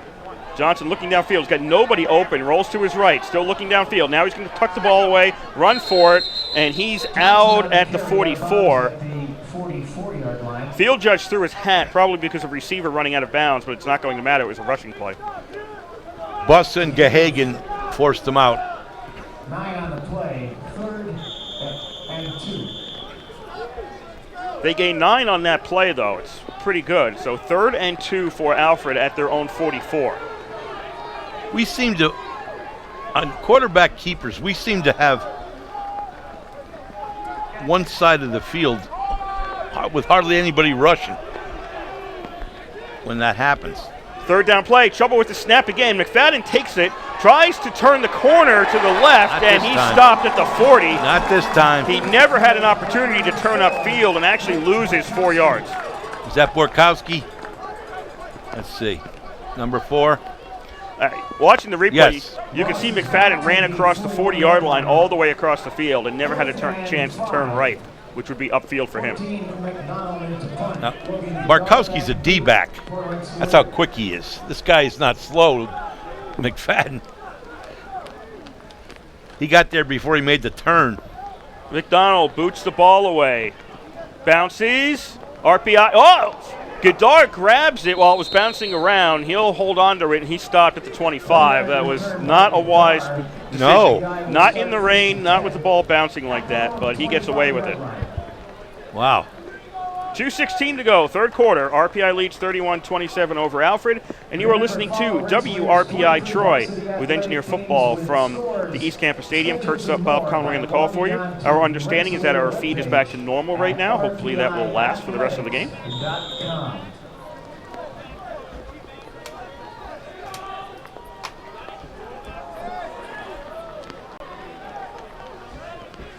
See if the offense can get back in the groove as they did on that first series. 1st and 10 Engineers at their own 25. Schlatt's on the carry. Gets 4 to the 29. Boy, Schlatt's is a workhorse this year. Nothing fancy, just right up the middle every time. Number 47 once again, Zach Brinkley, one of the two guys there. He's picking up about four a clip, you know. Quick moving third quarter so far. It is. On 2nd down, the pitch goes to Lane. Lane runs left, turns the corner, gets to the 35, and that's a 1st down RPI. Nice play call and execution. Very good job by the offensive line. He was finally brought down by number 23, Shaheem Wingate. First and 10, RPI at their own 35. Minute and a half to go, third quarter. Engineers up by 4. Avery, play action. Doesn't see anything downfield. Starts to run. He'll get caught from behind, and he stopped at the line of scrimmage. Pushed backwards, but his forward progress got him back to the line of scrimmage. By number 35, Justin Roberta. You know, there's been so many plays like that. I understand that the coverage is pretty good. You think they'd maybe drop somebody out of the backfield out in the flank, be wide open or something. He's got nobody to go to when they're covered downfield. There's usually a little flat pass you can hit, but nobody on either side in the flat. Liberta stopped Avery after a gain of 1. Ball at the 36. 40 seconds to go in the quarter. Avery, collision in the RPI backfield. Colas and Lane hit each other at the 30 right as Avery turned to pitch it to one of them. And Avery then has to keep it, and RPI loses 3 back to the 33. Back to the 33-yard line. I mean, they ran right into each other. Yeah, I think I think the conditions are starting to get. RPI does not have to snap the ball. They're just standing around as the quarter is about to expire. Yeah, coach probably wants to talk to them a little. That does it for the third quarter here in Troy. 31-27, RPI leads. And as I said earlier, next week, RPI travels to Castleton State. It's about an hour and a half from here. 12 p.m. start. That's on September 20th. And the week after WPI, the first Liberty League game and the Transit Trophy game on October 4th at 7 p.m. at night. I guess it's 7 p.m. It is night. I wasn't going to say anything. Well, yes, you were. I was thinking that exact same thing, but I was not going to say it.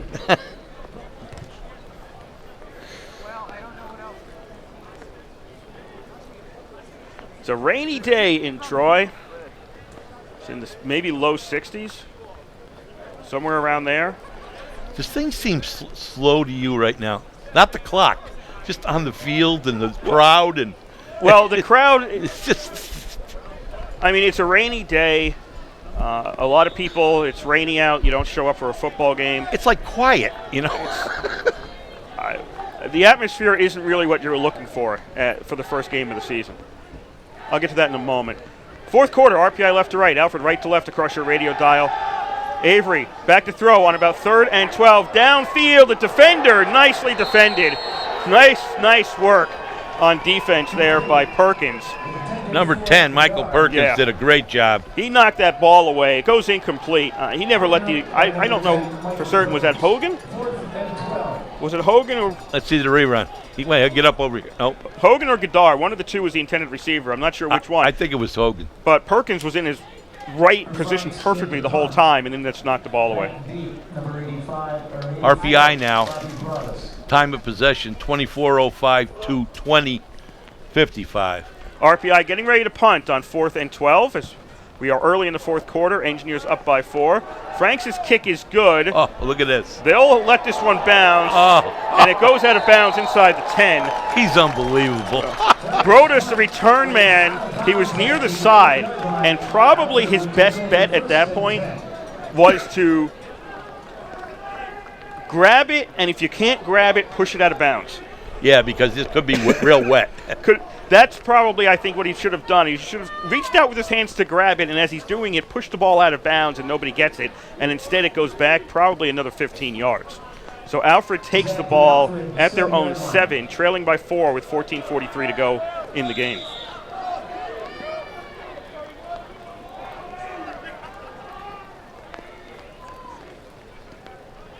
Worst starting position for Alfred today. Johnson fakes a handoff to Bright, keeps it himself, cuts through the line. He's got a first down, and he's finally pushed down at the 20, and the ball goes flying after that, but he's already down. Alfred seems to get a big gainer on many of the first downs. Did you notice that? First down. I was going to mention about the weather. RPI in the last 2 years has been very fortunate. Their home openers usually occurred. It's sunny and in the 70s. Exactly. And today's the first time in a while I can remember the home opener is in what most people consider a very dismal day. Yes. That's a shame. 1st and 10, ball on the 20 for Alfred as they trail by 4. Johnson fakes the handoff. Defense not fooled at all, and they'll stop him around the 18. Loss of 2. There was 4 or 5 engineers there. He had nowhere to go.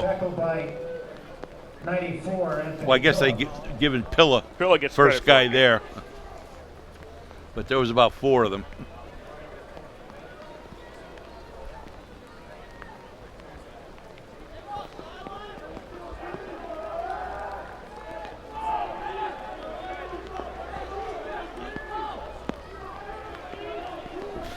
Second and 12. 2nd and 12 as the ball's on the 18. You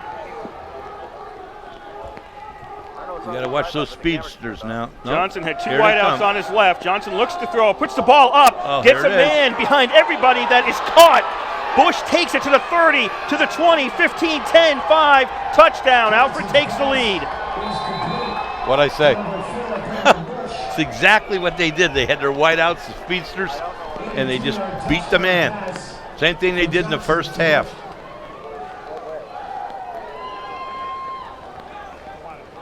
I mean, he just outran the defenders big time. Monk on to try the extra point as Alfred is now in front. First time they've been in front since about 7 to go in the first half. Monk's kick, you know what? Not pretty again, but it counts. 13-15 remaining in the fourth quarter. The score Alfred 34. Alfred leads 34-31 over RPI with 13:15 to go in the fourth. Now you got to have 6 to win.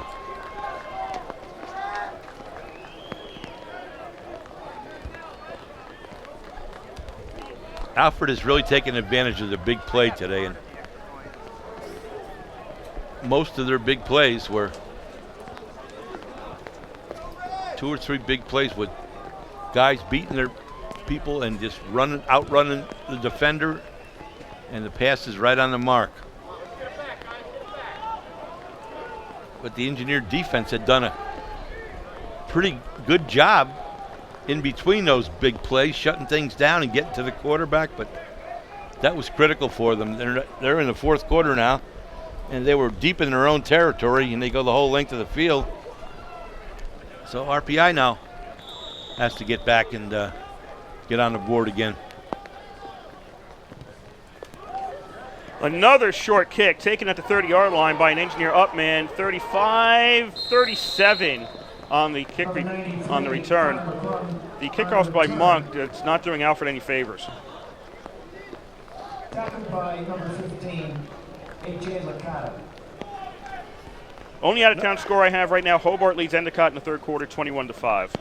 Kyle McGovern's went around that one back. First and 10 at their own McGovern is a senior D-back from Severna Park, Maryland.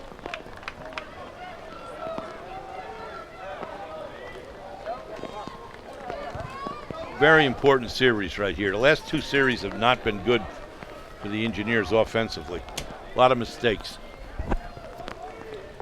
Avery on first down, gives to Drummond, 5 yards with the straight-ahead run. Wait, I'm not liking the gray on the shoulders either. Of RPI's uniform. I don't either. Aiken on the tackle. Gain of 5, second down. Second down and 5, RPI at the 42. RPI trailing by 3 in the fourth quarter. Zach Bacon made that tackle once again. He's been doing a good job today as well. Avery gives to Drummond, and he stopped. Maybe he got half a yard. Maybe.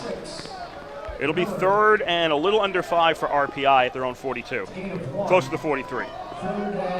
I wonder if Schlatt's is hurt. Can we find him on the sidelines? He's right there near the 40-yard line. Looks like he's okay. Okay, I'm not imagining things. Engineers, 3rd down and 4. Avery sees nothing to the left, to the right, almost picked off, knocked away by the D. The Birder got a hand on that one. It goes out of bounds, and it's 4th down RPI. I'm not imagining things. Some people from RPI have helmets with their numbers on it, and others have helmets with RPI on it. Huh. I noticed this in warm-ups last week at Norwich, but then during the game, I believe everybody had RPI in their helmets. Well, you said today, then you said no. That must be wrong. But now you get a better look. Well, I've been looking at the sidelines instead of just who's on the field. I think the people who are mostly playing. Fake punt by RPI, taken by Schlatt. He's stopped at the line of scrimmage. RPI turns the ball over on their own side of the field. Oh boy, that's a big chance. But if it worked, it'd have been great, just like their onside kick. But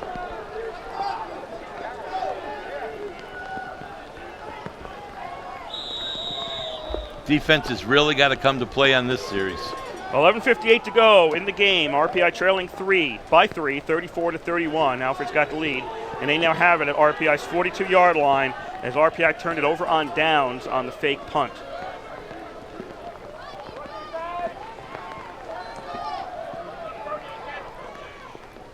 Johnson looked like he was going to throw, now keeps it straight ahead, and he gets 3. And I've got to be thinking right now that Alfred wants to run that ball quite a bit. Brandon Cook, number 27 for the Engineers on the tackle. So that's the question now. Is anybody going out on the field and playing for RPI with RPI on their helmet as opposed to their number?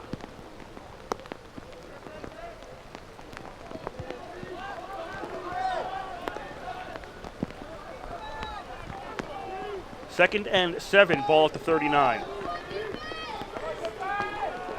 Alfred running the clock down, the play clock down as far as they can. Johnson, hands off. Looks like Bright's got it. Bright got ahead to the 36 and then got pushed back. So he'll get a couple of yards on his forward progress. And Alfred has a 3rd and maybe 4. As the rain continues to come down, you can see the concrete behind the field now. You can see where there's puddles forming. There's a lot of rain out there. There's a lot of water. Tragny Pilla among the tacklers for RPI in that play. Another big down here.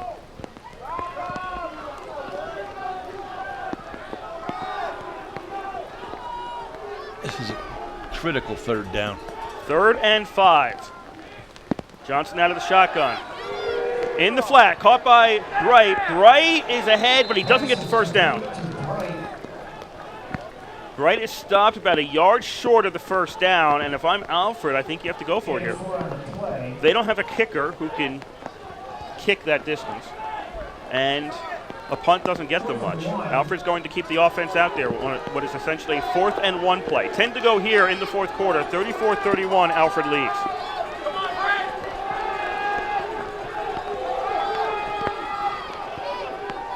Johnson out of the shotgun. McFadden goes in motion, fakes the handoff to him. Johnson straight ahead. I don't think he got it. I think he's short by half a yard.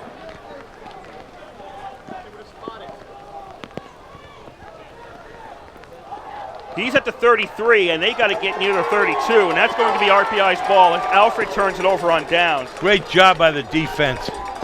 That was a huge stop for the RPI defense.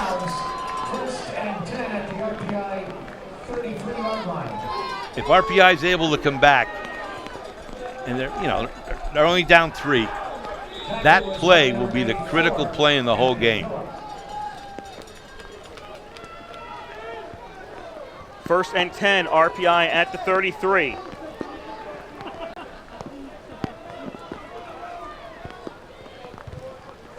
.946 to go. Engineers down by 3.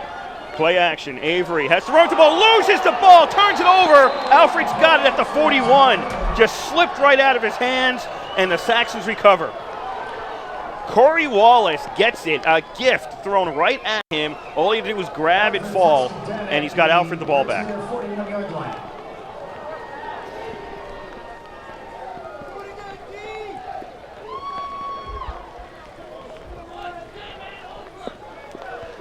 That is the second time RPI's turned the ball over. They turned it over on an interception back in the 2nd quarter. That was late in the 2nd quarter when they threw it along the sidelines trying to get downfield quickly. RPI's defense just had a big stop. They need another big stop as the Saxons have it 1st and 10 at the Engineer 41. Avery's had multiple fumbles, though. And they have trouble with the snap. Johnson goes back, takes it. He falls down at his own 46. Well, it's like I said before.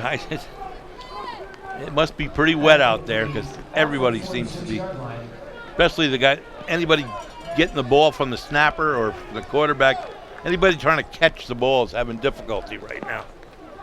Except, of course, the guy who went all those yards for the last touchdown. He had no trouble catching it. 9:08 to go in the fourth quarter. Alfred, 2nd and 23, back at their own 46. And Alfred's going to call a timeout. Alfred.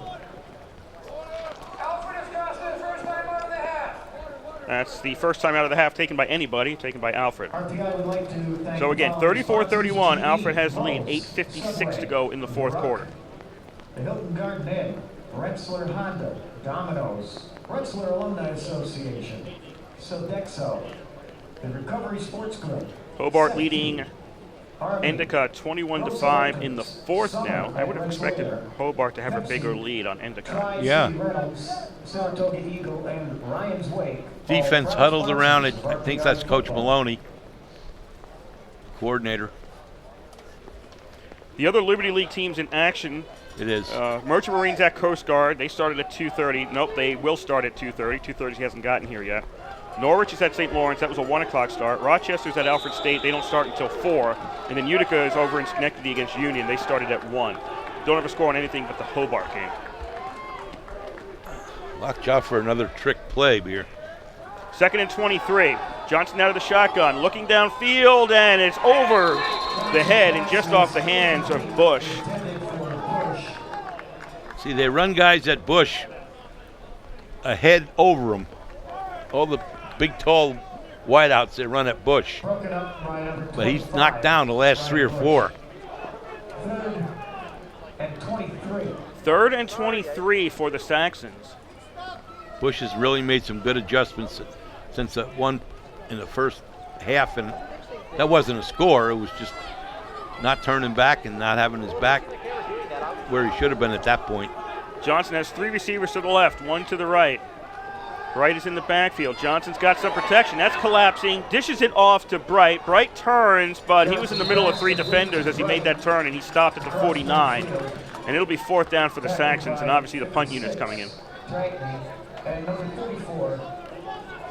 Engineers need a decent return on this, and then you get back to the steady football and hold on to that ball. I know that's easier said than done. Sekadar back by himself. Yeah, McDonald is at his own 35 to punt this.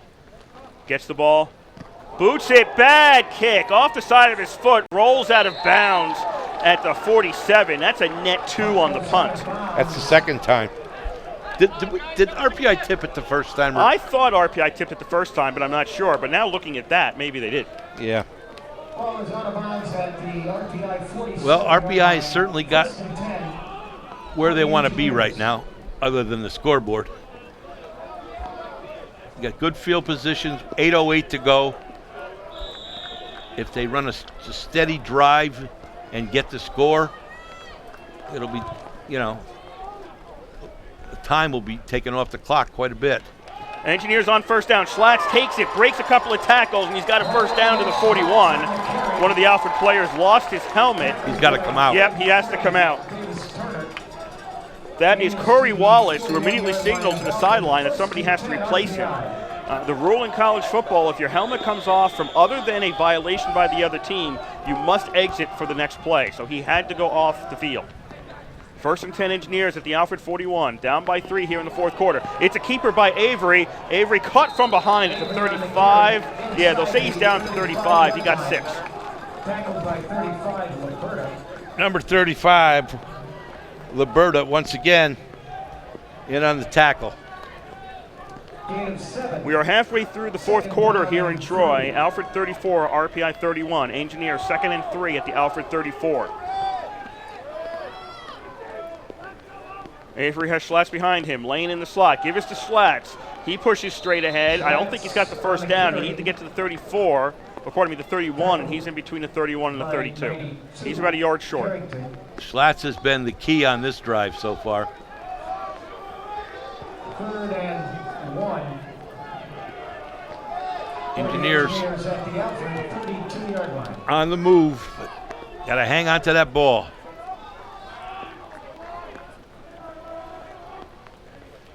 Third and 1. Avery keeps it himself. He's got a first down. Weaves his way through. Gets a couple more. He stops at the 27.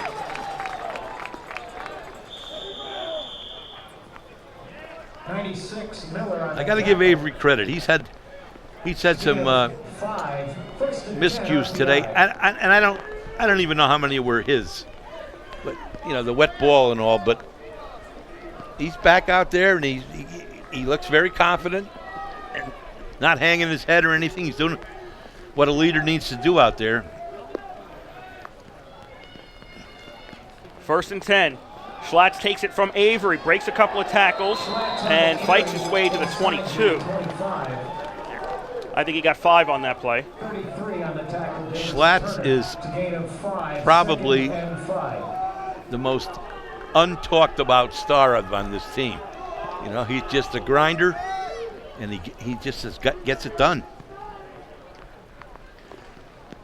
2nd down. Schlatt once more on the carry, and he got about 4 that time, as he typically runs straight up the middle. Does so that time and picks up close to 4 to make it a 3rd and 1. And they never tackled him. 4 guys trying to get him down. And his forward progress had been halted, so that's why the play stopped. 5.5 to go here, 4th quarter. Engineers trail by 3. Alfred with the 34-31 lead. Oh, that's 3rd down. Yes, it is now 3rd and about 1. Did I say 4th? No. Okay. No. I sometimes do that.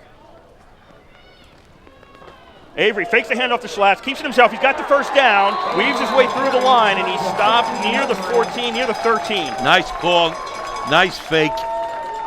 Avery did a real good job on that. 1st and 10 RPI at the Alfred 13-yard line. They are at the Alfred 13 for a 1st and 10. 5 exactly to go here, 4th quarter. Alfred up 34-31. Rain still falling. It's been raining all game. RPI puts 2 wideouts on the right side, men in the slot on each side, and Schlatt is in the backfield. 10 seconds left on the play clock. RPI still moving the line around. Now they've set. Avery on the option, keeps it himself, hits the line, and I think the push got him a yard, and that's about it. 11-yard line. Stopped after a gain of 1. 4:27 to go. Alfred 34, RPI 31. RPI knocking at the door, but not there yet. 2nd down and 8.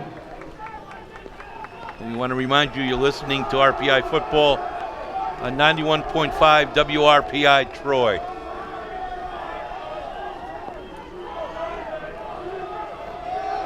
Second down and 9 for the Engineers.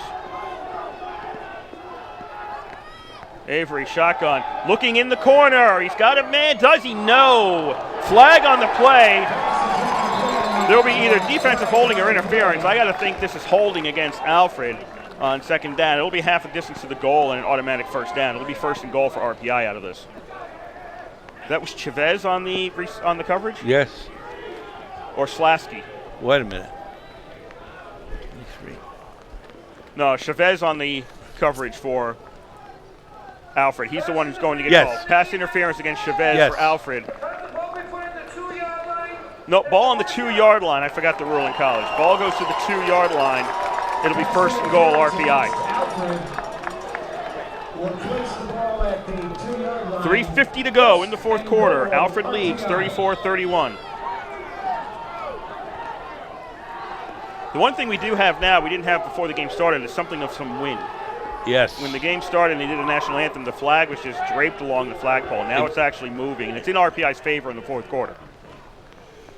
1st and goal, and Avery keeps it himself, but he gets tripped up around the 1. Doesn't make it in. Tackled by number 35. It'll be second and goal at the 1 for RPI. 3.5 to go in the fourth quarter. Engineers trailing by 3. Everybody bunches in tight. Avery keeps the ball, and where is he? Line judge, head linesman come in. No, he didn't make it in. Did not make it in. Flag on the play. This is probably a dead ball foul as one of the Alfred players came flying out of the pile. Is that Avery? Avery's coming off the field. With his helmet off. With his helmet off, and Tommy Morgan is going in for RPI. But what's the call? There's a flag. Personal foul on the offense. Oh, geez.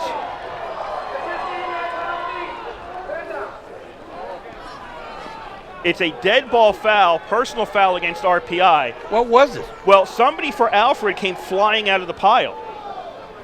You didn't see that? Yes, but I don't know what happened, but the flags came out right after that. oh, Right when that happened, the flag came out. So whatever it is, it backs RPI up to the 16, and RPI is taking a timeout. now you got a quarterback in there who's had no snaps at all. RPI is taking their first time out of the half. So RPI takes their first timeout. 3:22 to go here, fourth quarter. 34-31, Alfred leads. Well, I just hope that's not somebody just losing their cool. But on the other hand, if they saw somebody rip the quarterback's helmet off, they might have gotten upset about it or something. I don't know if he lost his helmet in the play. It sure looked like it. Why was he come out? Well, I don't know if he did that or he hurt himself and took the helmet off. I don't know which happened. Oh. I'm uncertain as to what happened. Or if he did lose the helmet and nobody ripped it off, then he has to sit out of play. See, he's going back in now. I think that's what happened. I think he lost his helmet.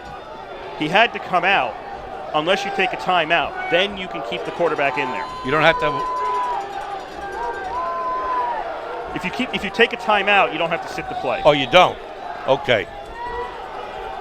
I'm pretty sure that's the rule. So if he did lose his helmet, the timeout lets him go back into the game, or else Morgan was going to take the snap. It's third and goal from the 16 for RPI after the personal foul. Avery drops back to throw, looking end zone, triple coverage, no, incomplete. Incomplete. Now what? Threw into triple coverage. Colas was the intended receiver. He had it in his hands. I don't know if he got a foot down, but Here you'll see. But when he hit the ground, he lost the ball. You have to maintain possession when you hit the ground, and he didn't do that. Oh, boy. So Franks is going to try a field goal, a 33-yard attempt. No wind at the moment from the left hash in the rain.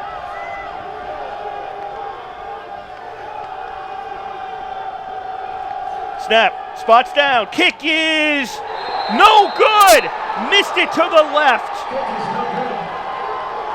3:12 to go. Alfred gets the ball. They lead by 3. At their own 16-yard line. Well, that young man has saved our butts many, many times in the last 4 years. So get your head up, son. Get your head up. This isn't over yet. By rule, the ball comes out to the 20 for Alfred. RPI scoreboard's wrong. RPI took a timeout, at least one. So they only have 2 timeouts left at most. First down, Johnson keeps it himself. Fakes the handoff to Bright. He runs straight ahead. Gets about 6. They do it every first down. 3 minutes to go. Tackled by Florio. Again, if you're in the stadium watching this, the scoreboard is at least wrong on the timeouts for RPI. There should be 2.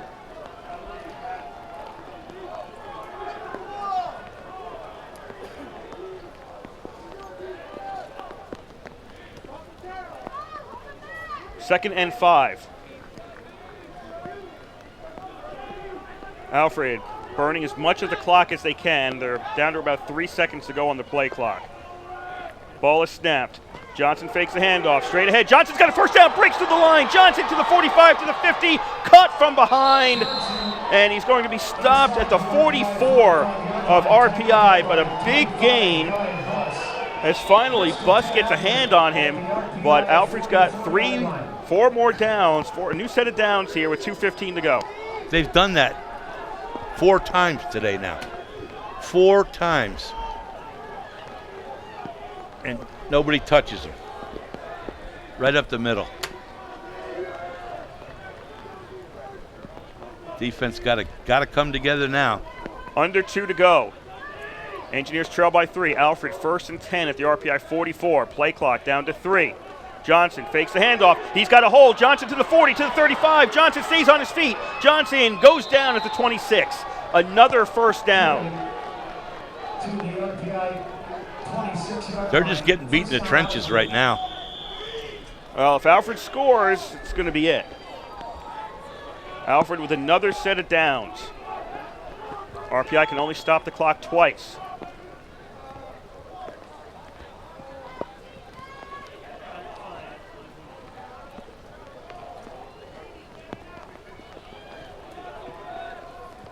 First and 10, 2 men in the backfield with Johnson.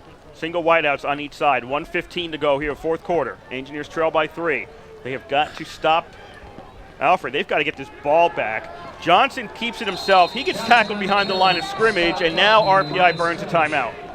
Yeah. By number 44, Alexander Greenwich. That is the second timeout for RPI. They have 1 left. That's Alexander Greenwich. He's a freshman. I'm sophomore, I mean. Now, he hasn't been in there all day. That was a big play he just made. 1:02 to go. So Alfred runs another play. Let's assume they keep the ball on the ground. RPI stops it. Maybe 5-6 seconds go off the clock. That puts you down to maybe 56 seconds left. 3rd down. Alfred runs a play. 40-second clock comes into play because Alfred's going to run a play. Let's say 50 seconds left. You got a 40-second play clock. RPI, as long as Alfred doesn't fumble this ball, their best chance they got of getting this thing back is with maybe 8 or 7 seconds left. It is not looking good for RPI right now. And they were on the 2-yard line. 1. Oh, the what? The 1 The yard. 1. They moved them back 15 that's right. to the 16. That's right. It was. We were on the 2, and Avery picked up 1. Yes. Then on the next play is where the problem was. The next play was the personal foul, which backed up RPI 15 yards. After that came the field goal attempt, which missed to the left. 1:02 to go. 2nd and 11 for Alfred. Engineers, 1 timeout left. They haven't updated the scoreboard again. Johnson keeps it himself, runs straight ahead, stopped at the 24. Here we go, timeout with 57.2 seconds left. RPI is out of timeouts.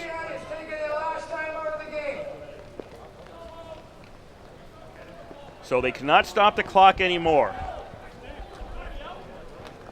Now the scoreboard is down to 1 timeout. That's still not correct. It's 0. The scoreboard is still wrong. There are no timeouts left for RPI. 57.2 seconds left. Coming up is 3rd down and 8 for Alfred. We're going to go with a very safe assumption. Alfred keeps this on the ground. A couple of seconds go off the clock. 40 seconds left. Not a lot of time for RPI, even if Alfred turns it over on downs. And in fact, what you do is you snap it back to your punter and have him run around for a few seconds and then fall to the ground. I mean, that's what you do on 4th down. You better make sure that punter don't run around and drop the ball when he gets hit. Well, that's why you fall first. Right. Whatever happens, you tell him, if you're about to get hit, fall to the ground. Alfred comes out, 3rd and 8.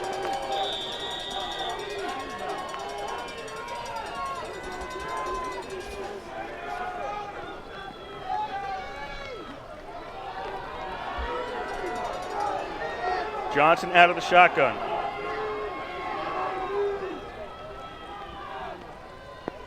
McFadden in motion. And flag on the play. Right there. False start against against Alfred. False stop on the offense, number 68. The 5-yard penalty, still 3rd down. So there will still be 3rd down against Alfred as they back it up 5 yards. What about the guy on the offensive line shoving the RPI guy? Please reset the game clock to 57 seconds. So they'll put some more time on the clock. It was after, I think, 57.3, but they'll go to 57 because technically there was no play. Back to the 29-yard line. 57 seconds left. 3rd and 13 for Alfred.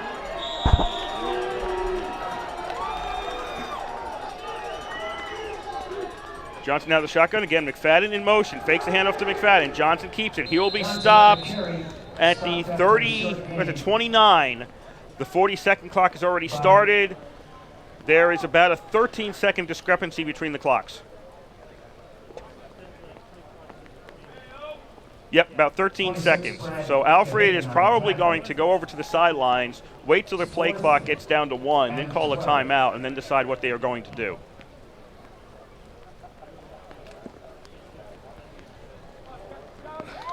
RPI low on time in today's game. We're hitting 20 seconds left. RPI trailing by 3, 34-31 to Alfred. Slower, isn't it?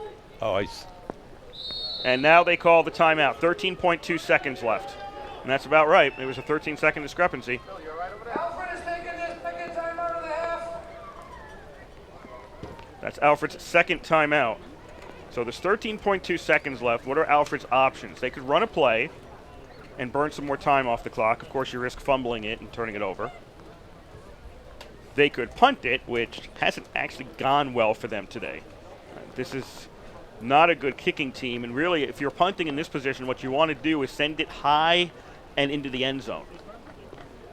You want to snap it back, get as much hang time as possible, and have it land outside the end zone so that you burn the time off the clock and RPI doesn't get a return. They get the ball at the 20.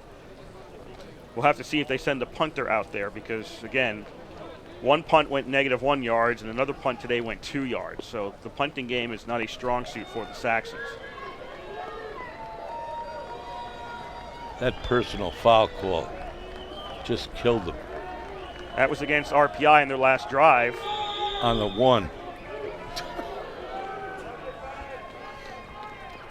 Johnson will be out there with the offense. 4th down for the Saxons. Johnson keeps it himself. Can't find a hole. He is stopped at the 28. 10 seconds to go. Alfred turns the ball over on downs. Engineers have it at the 28. Wow. 10 seconds to go. Alfred leads at 34-31 after the Engineers got a personal foul called on the 1 yard line as they were about to score and win the game probably. Now on that play, we're talking about the personal foul. Avery had been stopped short of the goal line, so RPI was looking at a 3rd down play, 3rd and goal from there, but he had been stopped, and then the personal foul backed him up 15. Engineers, no timeouts left. Ball to 29, they're going to say. Avery looks to throw. If it's in the middle of the field, RPI's got to get up to the line. Incomplete, looking for, who is it? Hogan near the 50 with 5.9 seconds left. This is it. You got to go downfield on this one. It's either downfield or something real quick to the sidelines because RPI can't stop the clock. It's got to be end zone. 5.9 seconds left, 34-31. Alfred leads here in Troy. In the rain, looks like we're going to end today's game with it raining all the way through. 5 wideouts for RPI.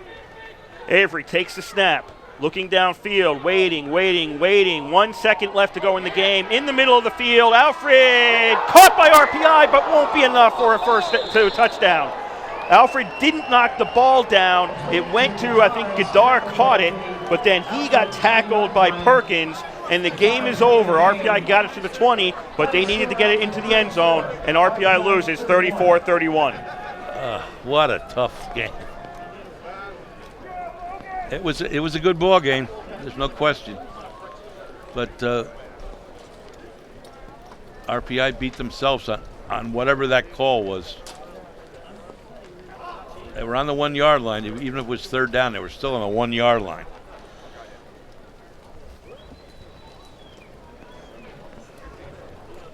RPI in action next Saturday. So the Engineers couldn't duplicate their performance last year at Alfred, which was a very tight game as well. That one was back and forth all the way in Alfred, and in that game, RPI ended up on the winning side. And I think at the end of last year's game, you and I talked about how that game could have gone either way. Well, this game could have gone either way. Ironically, I think it was a late field goal by Franks. Yes, it was. It was a late field goal by Franks last year that got RPI the win.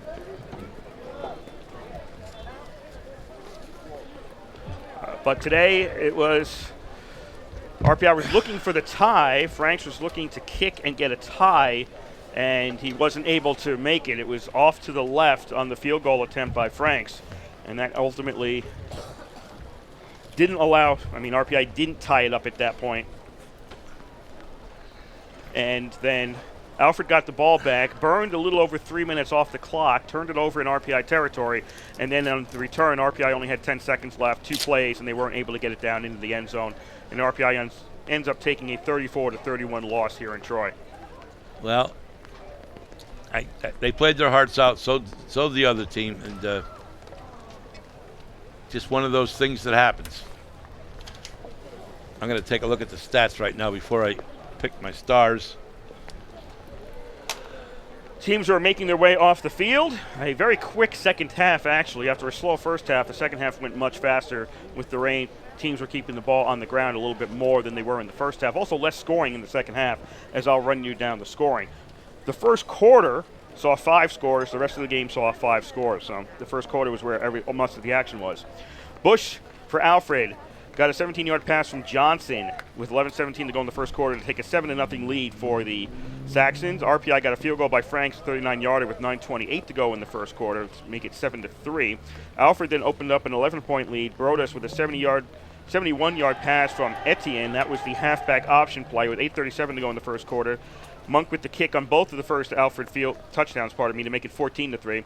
RPI then took a lead with 2 touchdowns. With 7:06 to go in the first quarter, it was Colas, a 36-yard pass from Avery. Franks' kick closed RPI to within 4. And then RPI took a 17-14 lead with 3:42 to go in the first. Gadar with an 8-yard pass from Avery to make it 17-14. That was the score at the end of the first quarter, RPI in the lead. Alfred retook the lead. McFadden with a 3-yard run with 14:24 to go in the second. Trevor Monk's kick made it 21-17 Alfred. But then RPI closed out the scoring in the first half. 7:02 left to go. Gadar, a 26-yard pass from Avery. Franks' kick made it 24-21. That was the score at halftime. RPI in the lead. In the third, RPI opened up their biggest lead of the game, a 10-point lead, as Colas got a 7-yard pass from Avery. Franks' kick with 8:52 to go in the third made it 31-21 RPI, but that would be the last of the RPI scoring. Alfred would score with 6:44 to go in the third. McFadden with a 17-yard run. The conversion attempt was, it was intended to be a kick, but it ended up being a rush that failed, and it was 31-27 in favor of RPI at that point. And then the final score of the game with 13:15 to go in the fourth. Bush scoring an 82-yard pass from Tyler Johnson. Monk's kick made it 34-31 in Alfred's favor. And that's the way it would end today. Alfred improves to 2-0 on the season after their win against Husson last week and now the win against RPI today. RPI falls to 1-1 on the season as they defeated Norwich last week but lose to Alfred today. Alfred will be heading out to Buffalo next weekend. They'll play Buffalo State at noon next weekend, and RPI is on the road next weekend. They are up at Castleton for a noon start against Castleton State. So your second of 2 in Vermont this year for the RPI Engineers. Over to Bob for his Engineers of the game. My Engineers of the game will be on offense. Actually,